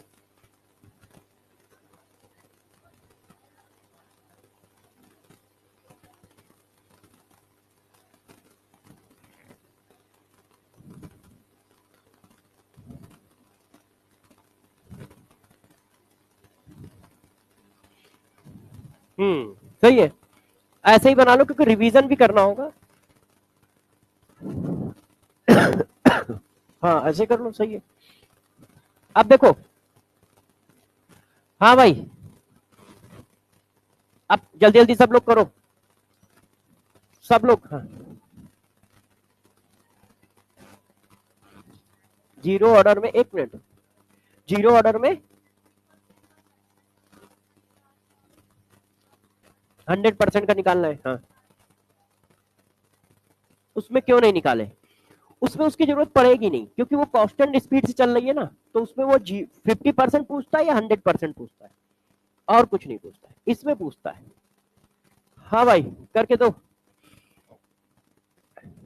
अब देखो, 90% रिएक्शन खत्म होने में 32 सेकंड कह रहा है ना। अच्छा 99, 32 मिनट में खत्म हो रही है 99, तो बची कितनी, एक। आपको कह रहा है कितने मिनट में 99.9% खत्म हो जाएगी, तो बची कितनी, 0.1, है ना। हम लोगों का तो लिखते ही आंसर आ जाएगा, हम लोगों को ज्यादा मेहनत नहीं करनी है। 100 का मतलब log 2, 10 की पावर 2, 2 बाहर आएगा, log 10 1। ये समझ पा रहे हो कैसे लिखा है। अब वो क्या हुआ, log 3, 10 की पावर 3, 3 बाहर आ गया, और log 10 1। लो आंसर आ गया 16। 16 इंटू 3 कितना होता है, 48। देखो आंसर कहीं मैच कर रहा है, ठीक है ना, समझ पा रहे। हाँ भाई, जनता क्लियर है, सबसे पीछे भाई सही चल रहा है। हाँ पूछो। अच्छा क्लियर है। हाँ, ये नहीं आया होगा कैसे कर दिया, है ना। हाँ, फिर ये, अच्छा, ये समझ में आया था, तो यही तो किया है। देखना, 32 मिनट में कितने परसेंट रिएक्शन खत्म होती है, 99, तो 1/32 लॉग 100, क्योंकि परसेंटेज में चल रहा है। यदि 99% रिएक्शन खत्म हो गई तो बची कितनी, एक, वो लिख दिया। वहां कितनी बचती थी, 100 माइनस एक्स, क्योंकि एक्स परसेंट खत्म होती थी, तो वही फार्मूला लगा रखा है। आप चाहो तो ऐसे लिख लो, मैं थोड़ा मक्कारी कर गया, आप ऐसे लिख लो, एक्स की वैल्यू डाल दो। मगर इसमें क्या लाइनें बना रही हैं, तो मैंने डायरेक्ट लिख दिया कि नीचे क्या लिखा है, बची हुई वैल्यू, तो 99% खत्म हो गई तो बची कितनी, 1%। वहां पे नंबर नहीं था तो हमें 100 माइनस एक्स लिखना पड़ रहा था, यहाँ तो नंबर है। बात समझ पा रहे हो ना, आप समझ के कैसे लिखा, डिट्टो उसी तरह ये लिखा।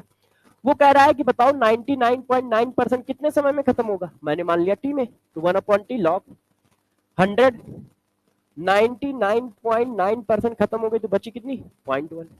बस सॉल्व कर लिया। चलो जिद कर रहे हो तो इसको करो। When initial concentration of reactant is double, its half life period is not affected।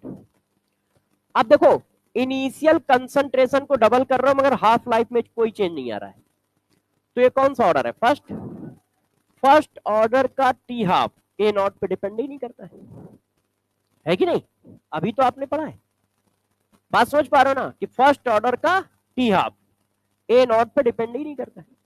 आप ए नॉट की वैल्यू कुछ भी रखो, टी हाफ कांस्टेंट है, तो वो कह रहा है इनिशियल कंसंट्रेशन को डबल कर दिया फिर भी टी हाफ की वैल्यू चेंज नहीं हो रही है, तो ऑर्डर कौन सा होगा, फर्स्ट टिक कर दे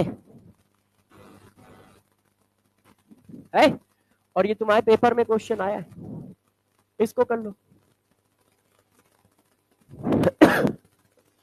ए substance A decompose by a first order reaction starting initially with a. अब ए नॉट की वैल्यू दी है आप, अरे नहीं नहीं ये मत करो अभी, ये प्रेशर वाला क्वेश्चन है ना, एमएम दिया है ना, एक मिनट रुक जाओ।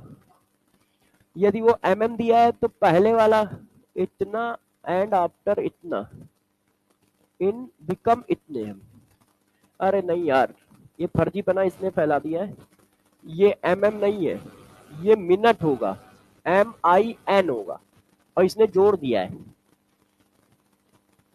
समझ रहे हो? देखो क्या लिखा है, पढ़ना। A substance A decompose by a first order reaction starting initially with A equal to इतना m after 200 minutes A become इतना, ये टाइम है। For this reaction T half is, ये प्रेशर का क्वेश्चन नहीं है, वो क्या है ना, टाइप करते समय इधर से उधर लाते समय इसने IM को जोड़ दिया है तो MM दिखने लगा है। अब करो, ए नॉट दिया है, AT दिया है, टाइम दिया है और तुमसे टी हाफ पूछ रहा है, तो K निकल आएगा तो टी हाफ निकल आएगा, है कि नहीं?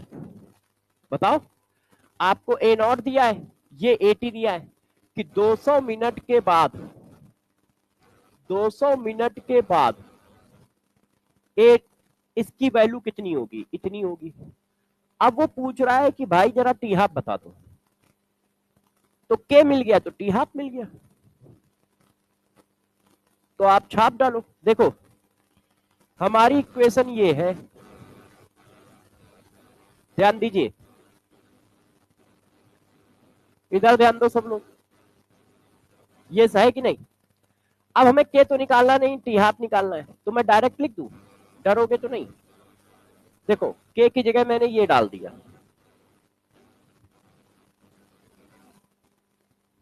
के इक्वल टू क्या होता है, टी हाफ इक्वल टू होता है 0.6932 अपॉन के की जगह क्या हुआ 0.6932 अपॉन टी हाफ, तो चाहो तो 0.6932 लिख दो, और 0.6932 का मतलब क्या होता है 2.3032 log 2। मैंने ऐसा क्यों लिखा, क्योंकि ये कट जाएगा और log 2 की वैल्यू हमें याद रहती है, तो कैलकुलेशन थोड़ी इजी हो जाएगी। बात समझ रहे हो? ये कैसे लिखा है, ये देखो मैंने अभी लिखाया है, ये देखो, के इधर ले आओ, टी आप उधर ले जाओ, तो ये और ये सब सेम बात है। हम अपनी सुविधा के हिसाब से कभी ये डालेंगे, कभी ये डाल देंगे, कभी ये डाल देंगे। ये क्यों डाला कि 2.3032 दोनों का कट जाएगा, है ना, तो कैलकुलेशन हमारी इजी हो जाएगी। तो जरा देखिए आपने क्या किया, अब देखो ये, अब आपको सारी वैल्यू सिर्फ डालनी है और कुछ नहीं करनी है। समय कितना है 200 मिनट, इनिशियल वैल्यू कितनी है 2, आफ्टर टी टाइम वैल्यू कितनी है, ये कट गया, ठीक है। log 2 को चाहो तो वैल्यू डाल दो। अब देखिए, अब ये हटा लो, 15 एक कम 15 और 15 से 45 कटेगा नहीं, 40 कट रहा है क्या, 40/3, ये देखो आ गया। अब इसको उठा के सॉल्व कर लेते हैं, देखो क्योंकि और कोई रास्ता मिल नहीं रहा है। log 2 की value 0.3, 200 divided by T half, अब इसको मैंने लिख लिया log 40 माइनस log 3, है कि नहीं? अब सॉल्व कर लो, तो देखो log 2 की वैल्यू जब, सॉरी, log 2 की वैल्यू रखनी हो तो अप्रोक्सीमेट 0.3 रख दिया करो, log 3 की वैल्यू रखनी हो अप्रोक्सीमेट 0.48 रख दिया करो, log 5 की वैल्यू रखनी हो अप्रोक्सीमेट 0.7 होती है, 69 या 0.7 रख दिया करो। अब कौन सा ऐसा नंबर है जो तुम्हें जरूरत पड़ेगा, log 7 की वैल्यू 0.8 के आसपास होती है, बस और कोई पड़ेगा ही नहीं, है ना? यही सब आता है। तो जरा देखो, अब इसको सॉल्व करना रह गया है। तो आप क्या कर सकते हो, इसको आप इसको लिख सकते हो इस तरह से, log 4 प्लस 1, log 4 इंटू 10, तो log 4 प्लस log 10 की वैल्यू 1। अब log 3 की वैल्यू मैंने डाल दी 0.48। अब log 4 को क्या लिख सकते हो, 2 log 2।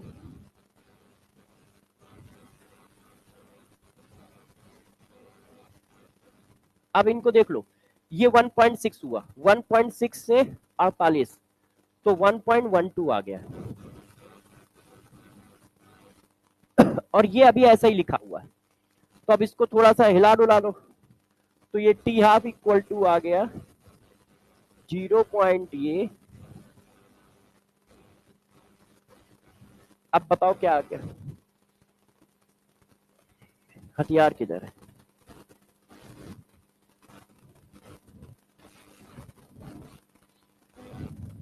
0.3 मल्टीप्लाई 200 डिवाइडेड बाई 1.12, तो ये 53 के आसपास जो आ रहा हो वही आंसर है। देखो कौन सा आ रहा है,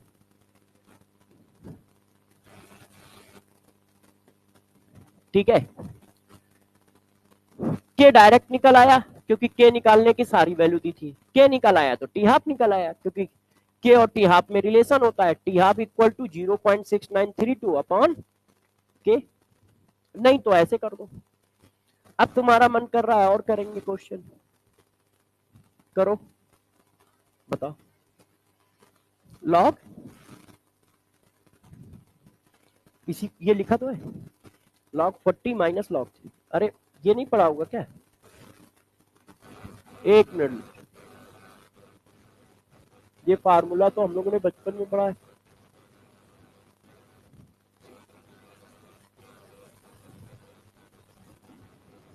बस यही लगाया है ना, इन्हीं को यूज कर रहा हूं।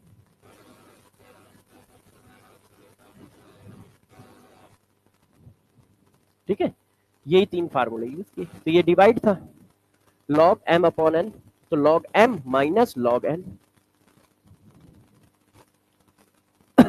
बताओ भाई, इसको करो, जल्दी जल्दी करो, सारे क्वेश्चन कराने जितने भी पीपीटी में करो। First order reaction, the reaction rate at reaction concentration of 0.01 is found to be इतना। देखो आपको रेट दिया है, ओ आपको रेट दिया है, आपको एटी की वैल्यू दी है, इस कंसंट्रेशन पर रेट इतना है, टी हाफ पूछ रहा है, के मिल जाए टी हाफ मिल जाएगा। अब के कैसे मिलेगा, क्या ये इक्वेशन बताइए, ये दिया है, ये दिया है, के निकल आया, और के निकल आया।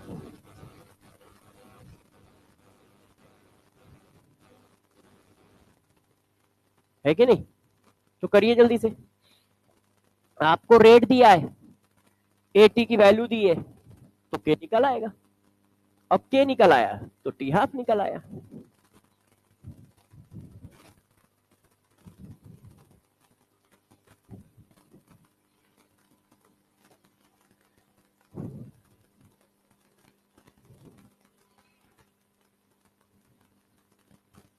हाँ बता दीजिए कौन सा, डी। ठीक है, बात समझ गए कैसे किया, कोई दिक्कत आ रही, कर लोगे, इसको करो। The rate of first order reaction is इतना एट इतने कंसंट्रेशन ऑफ रिएक्टेड, ये डिट्टो सेम क्वेश्चन है, एच डब्ल्यू डाल देता हूं, इसको करो। द कंसंट्रे, अच्छा ग्राफ अभी बताया नहीं है तो इसको छोड़ दो, अभी ग्राफ जब बता दूं तब करना। इसको करिए, बताइए सब लोग, इसको करिए। 60% रिएक्शन 60 मिनट में खत्म होती है, तो 50% रिएक्शन कितने मिनट में खत्म होगी, वही चिपका दो। 60% रिएक्शन 60 मिनट में खत्म होती है, तो 50% रिएक्शन कितने मिनट में खत्म होगी?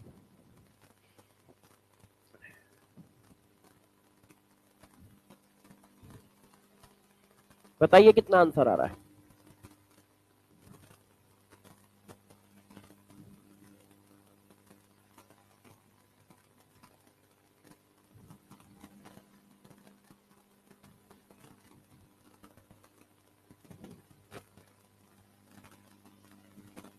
बताओ भाई।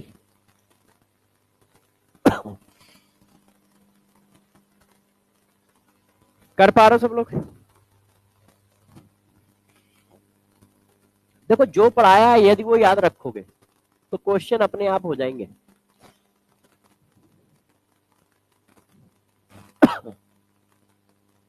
बताओ भाई।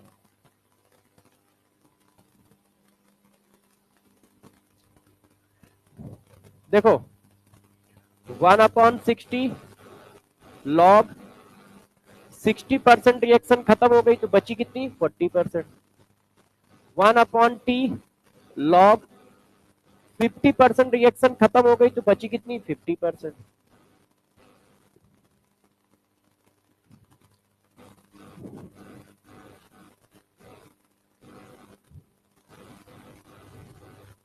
तो ये क्या आया? log 5 माइनस log 2, और ये क्या आया? log 2।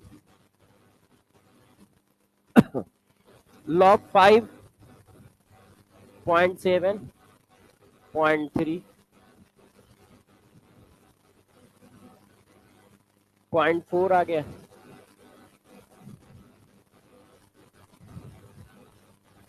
0.3 आ गया, ये हटा लो तो 15 चौको 60, तो t इक्वल टू कितना आ गया? 45 मिनट आ गया। कहीं है?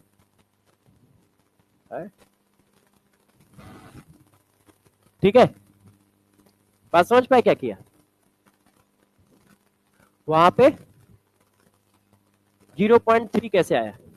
ये क्या बना? log 2, और log 2 की वैल्यू कितनी होती है?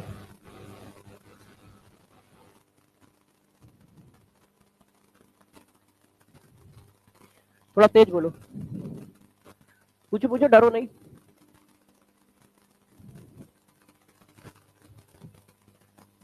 यहाँ पे कट गया, log 2 आ गया, log 2 की जगह 0.3 लिख दिया। यहाँ तक ठीक है?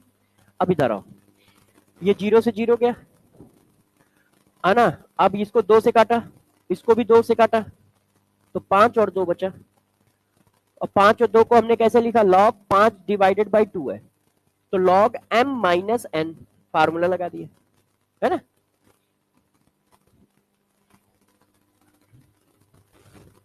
हाँ भाई, इसको करो।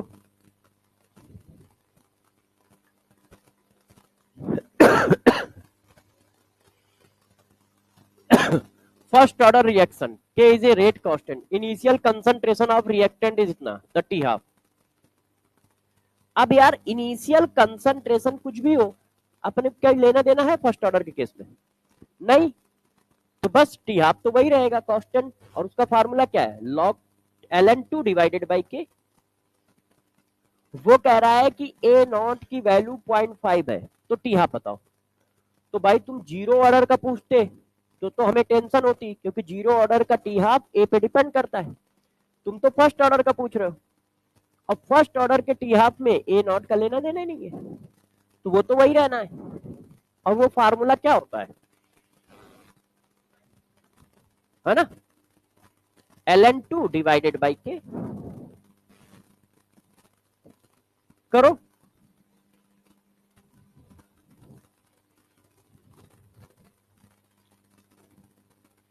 First order reaction specific rate constant, अब देखो के की वैल्यू दी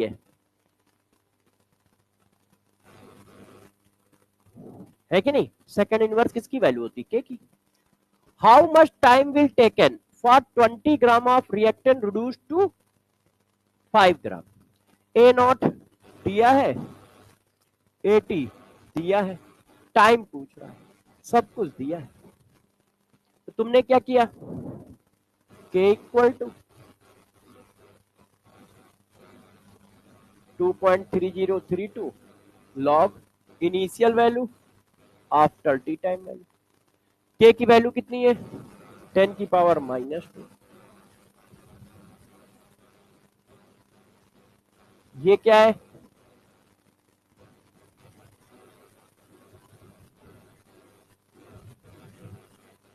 अब log 4 का मतलब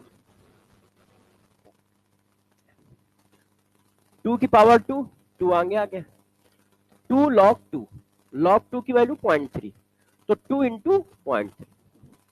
अब कट्टम काट खेल लो तो 6 का मल्टीप्लाई कर दो इसमें 6 दूनी 12 1 छत्रिक 18 1 19 छत्रिक 18 1 6 दूनी 12 और 1 13।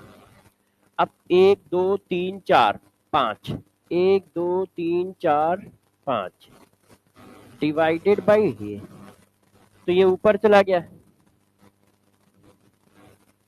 तो ये कितना आ गया 138.12।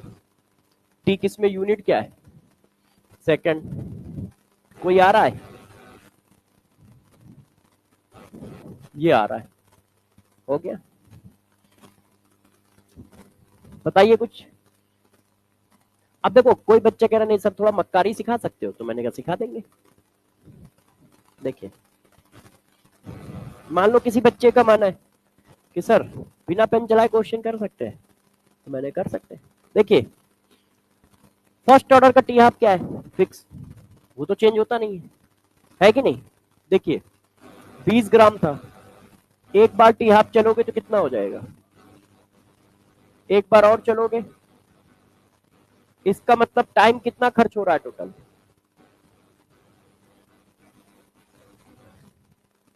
2 टी हाफ खर्च हो रहा है देख लो भाई 20 ग्राम थी जैसे मैंने वैल्यू देखी थी मेरे दिमाग में आ गया था कि 2-3 मेथड से हो जाएगा ये 20 ग्राम थी एक बार टी हाफ चलोगे 10 हो गया। टी हाफ का मतलब है आधा डिसोसिएशन इनिशियल वैल्यू पे तो डिपेंड ही नहीं करता है ना वो 20 ग्राम है या 10 ग्राम उससे उसको क्या मतलब है वो तो अपना फिक्स समय लेता है। तो 20 ग्राम से 10 ग्राम आने में टी हाफ टाइम लगा 10 ग्राम से 5 ग्राम आने में टी हाफ टाइम लगा तो वो कह रहा है 20 से 5 गए तो कितने टी हाफ खर्च हो गए 2 तो इसका मतलब टोटल टाइम 2 टी हाफ लगा है ठीक। अब यदि टी हाफ दिया होता तो डायरेक्ट आंसर आ गया था टी हाफ नहीं दिया है के दिया है तो तुम फार्मूला डाल दो।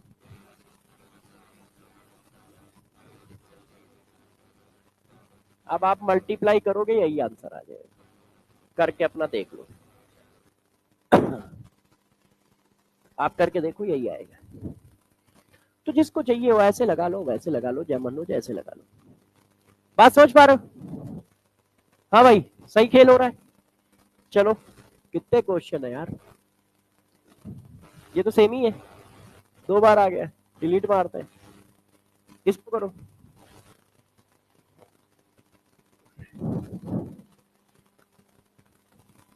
ये अभी पढ़ाया है मार खा जाओगे सब लोग 10 सेकंड में रेट इतना है 20 सेकंड में रेट इतना है तो टी हाफ बताओ कैसे करेंगे।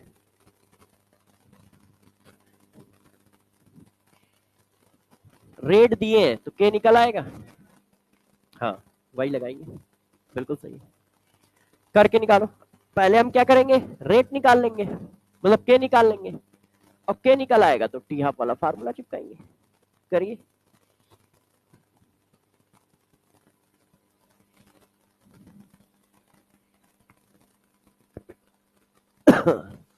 बताओ भाई देखो 1/T2 माइनस T1 ठीक है 2.3032 log R1/R2 जरा बताना T2 कितना है 20 सेकेंड T1 कितना है 10 सेकेंड R1 की वैल्यू कितनी दी है 0.04 R2 की वैल्यू 0.03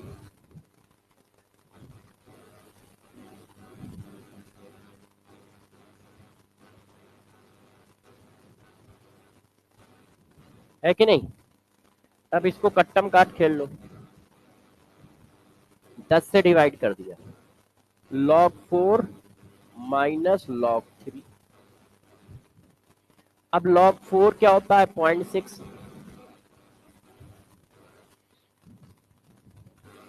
और log 3 क्या होता है 0.3, तो ये 0.3 आ गया।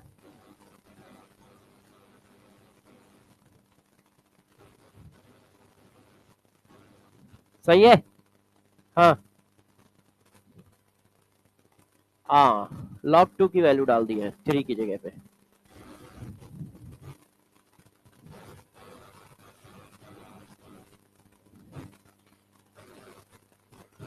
तो ये कितना हो गया 1.2 है। अब देखो ये क्या निकला है, ये हमारा निकला है के। अब मैंने इसको सॉल्व क्यों नहीं किया, क्योंकि आप सभी बच्चे जानते हैं कि के का फार्मूला ये होता है, इसलिए मैंने सॉल्व नहीं किया था। मैंने कहा यार इसको ऐसे ही रखते हैं तो काटने का मौका मिल जाएगा। ये आ गया 10। अब log 2 को मैंने लिख दिया 0.3 और ये है 1. एक और जीरो आ गया 4, तो 100 डिवाइडेड बाई 4 25 सेकंड आ रहा है अप्रॉक्स। ऐसा कोई आंसर है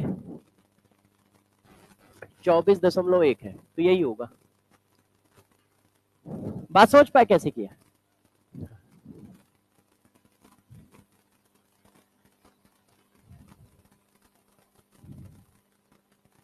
क्यों, यदि ln में ले लिया तो ln 4 की वैल्यू पता है आपको, तो फिर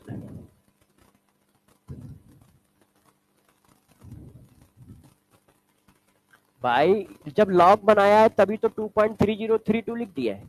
1 मिनट देखे फार्मूला किस में लिखा है। हाँ तो लॉग में भी लिख देता हूँ, बच्चे लॉग में बना नहीं पाए इसका मतलब। ये देखो ln में है, तो जब इसको लॉग बनाओगे तो लॉग बनाने के लिए क्या किया जाता है 2.3032 का मल्टीप्लाई।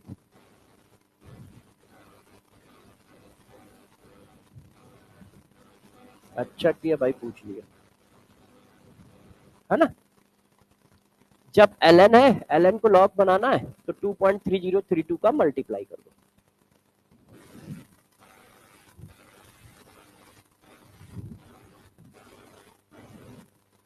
अब बाकी क्वेश्चन मैं होमवर्क में डाल देता हूं, 2 क्वेश्चन बचे।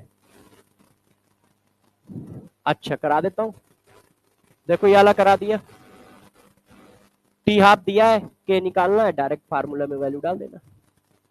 इसको भी करा देता हूं।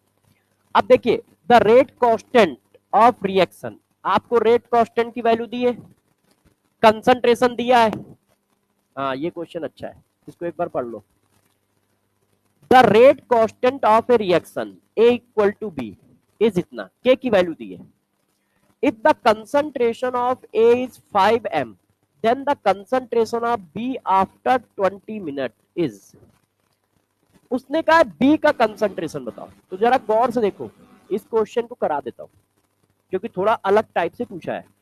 पूछा वही है जो तुम्हें आता है, कितना डी पता नहीं, मैं इतना टैलेंटेड नहीं हूं। अब ए इक्वल टू बी है, ठीक, इसकी इनिशियल वैल्यू कितनी है 5।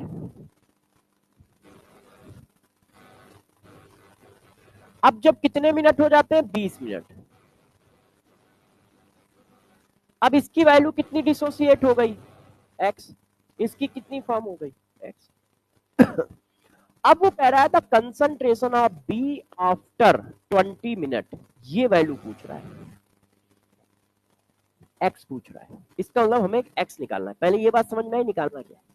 वो कह रहा है if the concentration of a is 5 molar then the concentration of b after 20 minute is, b का कंसंट्रेशन पूछ रहा है, मतलब x की वैल्यू पूछ रहा है, बट लैंग्वेज चेंज की गई है, क्वेश्चन वही है, फार्मूले वही है। पहले ये समझ गए ना निकालना क्या है, यहां तक क्लियर है सबको, तो बस क्वेश्चन खत्म हो गया।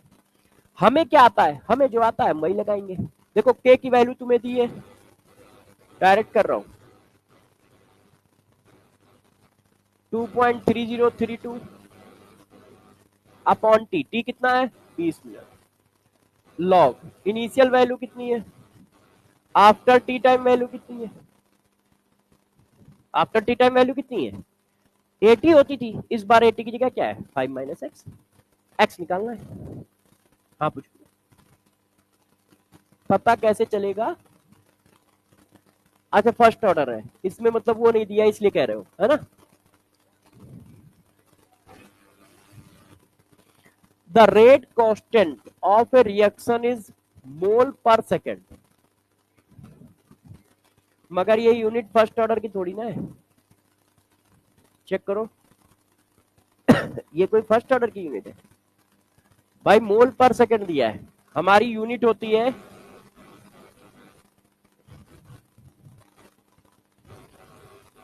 कंसंट्रेशन की पावर। अब मान लो उसने कंसंट्रेशन को मोल के टर्म में लिखा है, अब इसको हमें क्या लाना है, मोल पर सेकेंड लाना है, तो मोल पर सेकेंड के लिए एन की वैल्यू कितनी डालनी पड़ेगी भाई? कांड हो रहा था ये क्वेश्चन में, मोल पर सेकेंड यदि के की यूनिट है, इसका मतलब ये जीरो ऑर्डर रिएक्शन है, फर्स्ट नहीं, फर्स्ट ऑर्डर की यूनिट सेकेंड इनवर्स होती है। आप देखो कैसे निकालोगे कौन सा ऑर्डर है, कंसंट्रेशन की power 1 minus N second inverse. अब उसने कहा है कि यूनिट लिखी मोल पर सेकेंड, इसका मतलब सिंपल सी बात है कि कंसंट्रेशन को सिर्फ मोल के टर्म में लिया गया मोल पर लीटर के टर्म में नहीं लिया गया। अब सिर्फ मोल लाना है तो एन कितना डाला जाए, जीरो, तो इसका मतलब ये जीरो ऑर्डर की रिएक्शन है। अब जीरो ऑर्डर की रिएक्शन में ये फार्मूला तो वैलिड ही नहीं है ना, ये तो फर्स्ट ऑर्डर का है, इसका मतलब हमें वैल्यू तो एक्स ही निकालनी है, मगर जीरो ऑर्डर के केस में निकालनी है। अब जीरो ऑर्डर के केस में आपको के का फार्मूला ये, क्योंकि जीरो ऑर्डर है, या फिर ध्यान है एक्स निकालना है, टी दिया है के दिया है, तो एक्स इक्वल टू आ गया के टी, के की वैल्यू कितनी दी है देखो, और टी की वैल्यू कितनी दी है। अब यहां पर भी एक लोचा है, क्वेश्चन ये बहुत अच्छा है, यूनिट है मिनट, वहां यूनिट है सेकेंड, यूनिट एंड डायमेंशन भी लगा रखा है ना, तो इसको भी थोड़ा सा चेंज करना पड़ेगा, तो ये जो मिनट है इसको सेकेंड बना लो, ठीक है ना? अब कट्टम काट खेलो, खेल के बताओ, सब मेरा ही वेट कर रहे हैं। देखो 6 दूनी 12, 12 72, अब पॉइंट लगाते हैं एक, अच्छा जीरो कितने, एक दो, है ना, और दो में ये तीन, एक मिनट रुक जाओ पहले,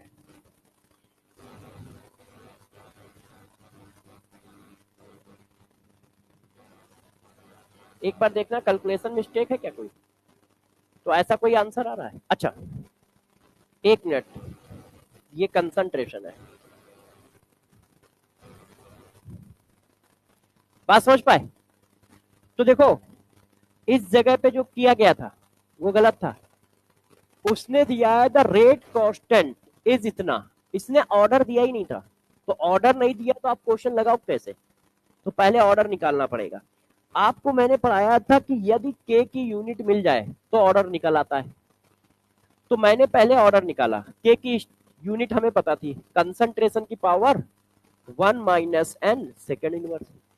अब मैंने कहा यार मोल पर सेकेंड दिया है, इसका मतलब उसने कंसंट्रेशन को मोल के टर्म में लिखा है, मैंने लिख दिया। अब मोल पर सेकेंड लाने के लिए एन की वैल्यू जीरो डालनी थी, जीरो डाल दी, इसका मतलब जीरो ऑर्डर रिएक्शन है।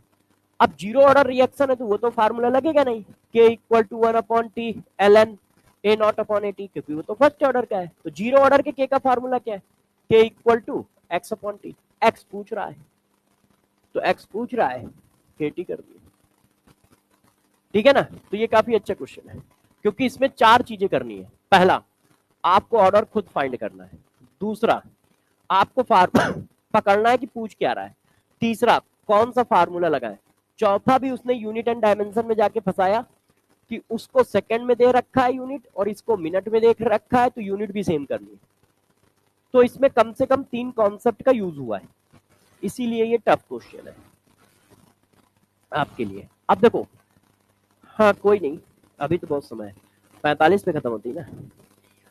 First order reaction in term of pressure. अब जरा देखो, फर्स्ट ऑर्डर की रिएक्शन बहुत सारे टर्म में बुकों में दी हुई है, गौर सुनिएगा। First order reaction in term of pressure, first order reaction in term of volume, first order reaction in term of specific rotation. Specific rotation जो आप लोग आइसोमरिज्म में पढ़ते हो, स्टीरियो आइसोमरिज्म में, है ना, कि प्लेन पोलराइज्ड लाइट कितने एंगल रोटेट करती है, उस एंगल के बेसिस पे। First order reaction in parallel reaction, first order consecutive reaction. तो फर्स्ट ऑर्डर के बहुत सारे टाइप होते हैं, एक एक करके नाम सुना देता हूं। First order reaction in term of pressure जो हम लोग कर रहे हैं, first order reaction in term of volume, first order reaction in term of specific rotation, first order reaction parallel reaction. First order है मगर पैरेलल रिएक्शन, मतलब दो रिएक्शन एक साथ चल रही है। फर्स्ट ऑर्डर कॉन्सेक्यूटिव रिएक्शन, जिसको आप सक्सेसिव रिएक्शन बोलते हो, जो मूल कॉन्सेप्ट में पढ़ाया था। ये सारे टाइप है। इनमें से नीट में जो टाइप है, बुकों में ये सारे मिल सकते हैं क्योंकि जेई में ये सारे होते हैं। नीट में जो टाइप है सिर्फ ये है, first order reaction in term of pressure. Volume के टर्म में आज तक कोई क्वेश्चन नहीं, रोटेशन के टर्म में आज तक जेई में एक बार क्वेश्चन आया 2003 में, मतलब जेई में भी नहीं आया है, मगर बुकों में पढ़ा है तो बस कट पेस्ट चल रहा है। तो ना तो आपको रोटेशन पढ़ना है, ना पैरेलल रिएक्शन पढ़ना है, ना आपको कॉन्सेक्यूटिव रिएक्शन पढ़ना है, ना आपको वॉल्यूम के टर्म में पढ़ना है। आपको सिर्फ प्रेशर के टर्म में पढ़ना है, क्योंकि प्रेशर के टर्म में इक्वेशन एनसीईआरटी में है। आप एनसीईआरटी चेक करोगे तो वहां पर प्रेशर के टर्म में एक क्वेश्चन भी दे रखा है और साथ साथ में उन्होंने इक्वेशन को ड्राइव भी किया है कि first order reaction in term of pressure क्या होती है, कैसे बनती है। तो आपको सिर्फ first order reaction in term of pressure पढ़नी है और किसी फॉर्म में नहीं पढ़नी। यदि कहीं किसी बुक में कोई क्वेश्चन दिए हैं, आते हैं, तो वो क्वेश्चन सिर्फ वहीं तक सीमित है। पेपर में आज तक ऐसा कोई क्वेश्चन नहीं आया है, आया हो तो मुझे दिखाओ कि हाँ सर ये क्वेश्चन आया है। तो ये जितना भी टॉपिक है ये सब जेई का टॉपिक है। अब बुक क्या है, कट पेस्ट चलती रहती है, कॉमन बुक है, कोई ऐसा तो है नहीं कि लिख रखा है ओपी टंडन नीट की है। ओपी टंडन लिखा है तो जेई वाला भी पढ़ रहा है, नीट वाला भी पढ़ रहा है, मगर नीट वाले को ये नहीं पता क्या पढ़ रहा है, इवन जेई वाले को भी नहीं पता है। रोटेशन वाला जेई में भी आज तक कभी नहीं आया है, कॉन्सेक्यूटिव रिएक्शन का जेई में भी आज तक कभी नहीं आया है। पैरेलल का आया है तो वो 2007 में आया है। 2007 में पेपर कुछ भी आता था जेई में, कुछ भी। अब पेपर की लिमिटेशन है, अब तो वो भी नहीं आता है, मगर क्या है, कट पेस्ट चल रहा है तो लोग अपना कट पेस्ट करके पढ़ाते चले जा रहे हैं। उनको पता ही नहीं है कि आएगा कि नहीं आएगा। बच्चे बेचारे परेशान होते चले जा रहे हैं, कितना सारा पढ़ना है, जिसकी वजह से जहां से पेपर आना है वो कम पढ़ पा रहा है, वो फर्जी चीजें कम आती हैं, टफ है, तो बच्चा उसी में लटका पड़ा है कि यार ये हमें नहीं आ रहा है, और जबकि उससे आज तक क्वेश्चन नहीं आया है। तो आपको ना तो कॉन्सेक्यूटिव पढ़ना है, ना पैरेलल पढ़ना है, ना वॉल्यूम के टर्म में पढ़ना है, ना रोटेशन के टर्म में पढ़ना है, ओनली कंसंट्रेशन के टर्म में और ओनली प्रेशर के टर्म में पढ़ना है, और उसी के क्वेश्चन आपके सिलेबस में आएंगे। ठीक है, तो उसी के हम लोगों को पीवाईक्यू भी करने हैं। और इसका सबसे सही रास्ता है कि पेपर में आता क्या है, तुम पीवाईक्यू की एक बुक ले लो, फिजिक्स में भी, केमिस्ट्री में भी और जूलॉजी बॉटनी में भी। इससे तुम्हें ये पता रहेगा कि पेपर में क्या आता है। पता चला पढ़ाया वाई जा रहा है, पेपर में एक्स आ रहा है, हम फर्जी में वाई में फंसे पड़े हैं, मतलब मेहनत भी हो रही है मगर रिजल्ट हमारा जीरो बनना है। क्यों? क्योंकि जो चीज हम पढ़ रहे हैं वो पेपर में आती ही नहीं है, और जो पेपर में आती है हम उसको एज यूजुअल बहुत नॉर्मल तरीके से निकाल के चले जा रहे हैं, जबकि उस पर हमें 100% इफिशियंसी बनानी है। तो पीवाईक्यू की बुक ले लो, मार्केट में मिलती है। अच्छा मेडुल में है, अच्छा तो फिर दिक्कत ही नहीं है। मेडुल में है तो कोई दिक्कत नहीं है। ठीक है, आप पीवाईक्यू भी साथ में लगाया ही करो, तुम्हें आइडिया भी रहेगा कौन से क्वेश्चन आते हैं कौन से नहीं आते हैं। तो जब आप कोई चैप्टर खत्म हो तो पीवाईक्यू भी लगा लिया करो, पीवाईक्यू भी लगा लिया करो। जैसे वेपर प्रेशर में एक इक्वेशन होती है, एक साइंटिस्ट है ओस्टवार्ड, तो ओस्टवार्ड ने वेपर प्रेशर निकालने का एक मेथड दिया था। एयर को पास कराते हैं 3 बकेट में, एक में सॉल्वेंट होता है और 2 में सोल्यूशन होता है, उससे एक इक्वेशन निकल के आती है। वो जेई में पेपर में एक बार आया है, नीट में तो कभी पूछा ही नहीं गया है। लोग नीट में भी पढ़ाए पड़े हैं, अरे यार हम तो जेई नीट दोनों 20 साल से पढ़ा रहे हैं, तो हमें तो पता ही है कि आना क्या है। मगर प्रॉब्लम ये है कि उस बच्चे का तो सोचो, तुम तो अपना नॉलेज झोंक के चले आ रहे हो, हम अपना नॉलेज झोंकने बैठे तो पता चला 5 साल तक सिलेबस ही चल रहा है। भाई उसका सोचो, तुमने हर बार 15% एक्स्ट्रा पढ़ा दिया, तो 15% एक्स्ट्रा पढ़ा दिया, 80 चैप्टर है तो उसके लिए 100 चैप्टर हो गए। 80 चैप्टर का 15% कितना होता है, 12 चैप्टर होते हैं। तो इसका मतलब तुमने उसके लिए 100 चैप्टर बना दिए। 80 चैप्टर के सिलेबस को तुमने 100 चैप्टर का सिलेबस बना दिया। मतलब यदि वो सेलेक्ट भी हो रहा हो ना, तो तुम्हारी वजह से वो रुक गया है। क्यों? क्योंकि उसको उतना पढ़ना पड़ रहा है, टाइम तो उतना ही है। टाइम तो तुमने बढ़वाया नहीं कि ऊपर गए हो और कहा हो कि नहीं यार इन बच्चों का टाइम जो है ना 24 घंटे की जगह 26 घंटे कर दो, ऐसा कुछ कराया है नहीं। मगर मुसीबतें बढ़ा दी तुमने फर्जी में। तो इन सारी चीजों का ही पता होता है कि हाँ यार कितना पढ़ाना चाहिए, कहाँ से पढ़ाना चाहिए, कितना नहीं पढ़ाना चाहिए। ये सब ही कैलकुलेशन जो होती है सिलेक्शन की ओर ले जाती है, और यही कैलकुलेशन आपको भी करके रखनी है।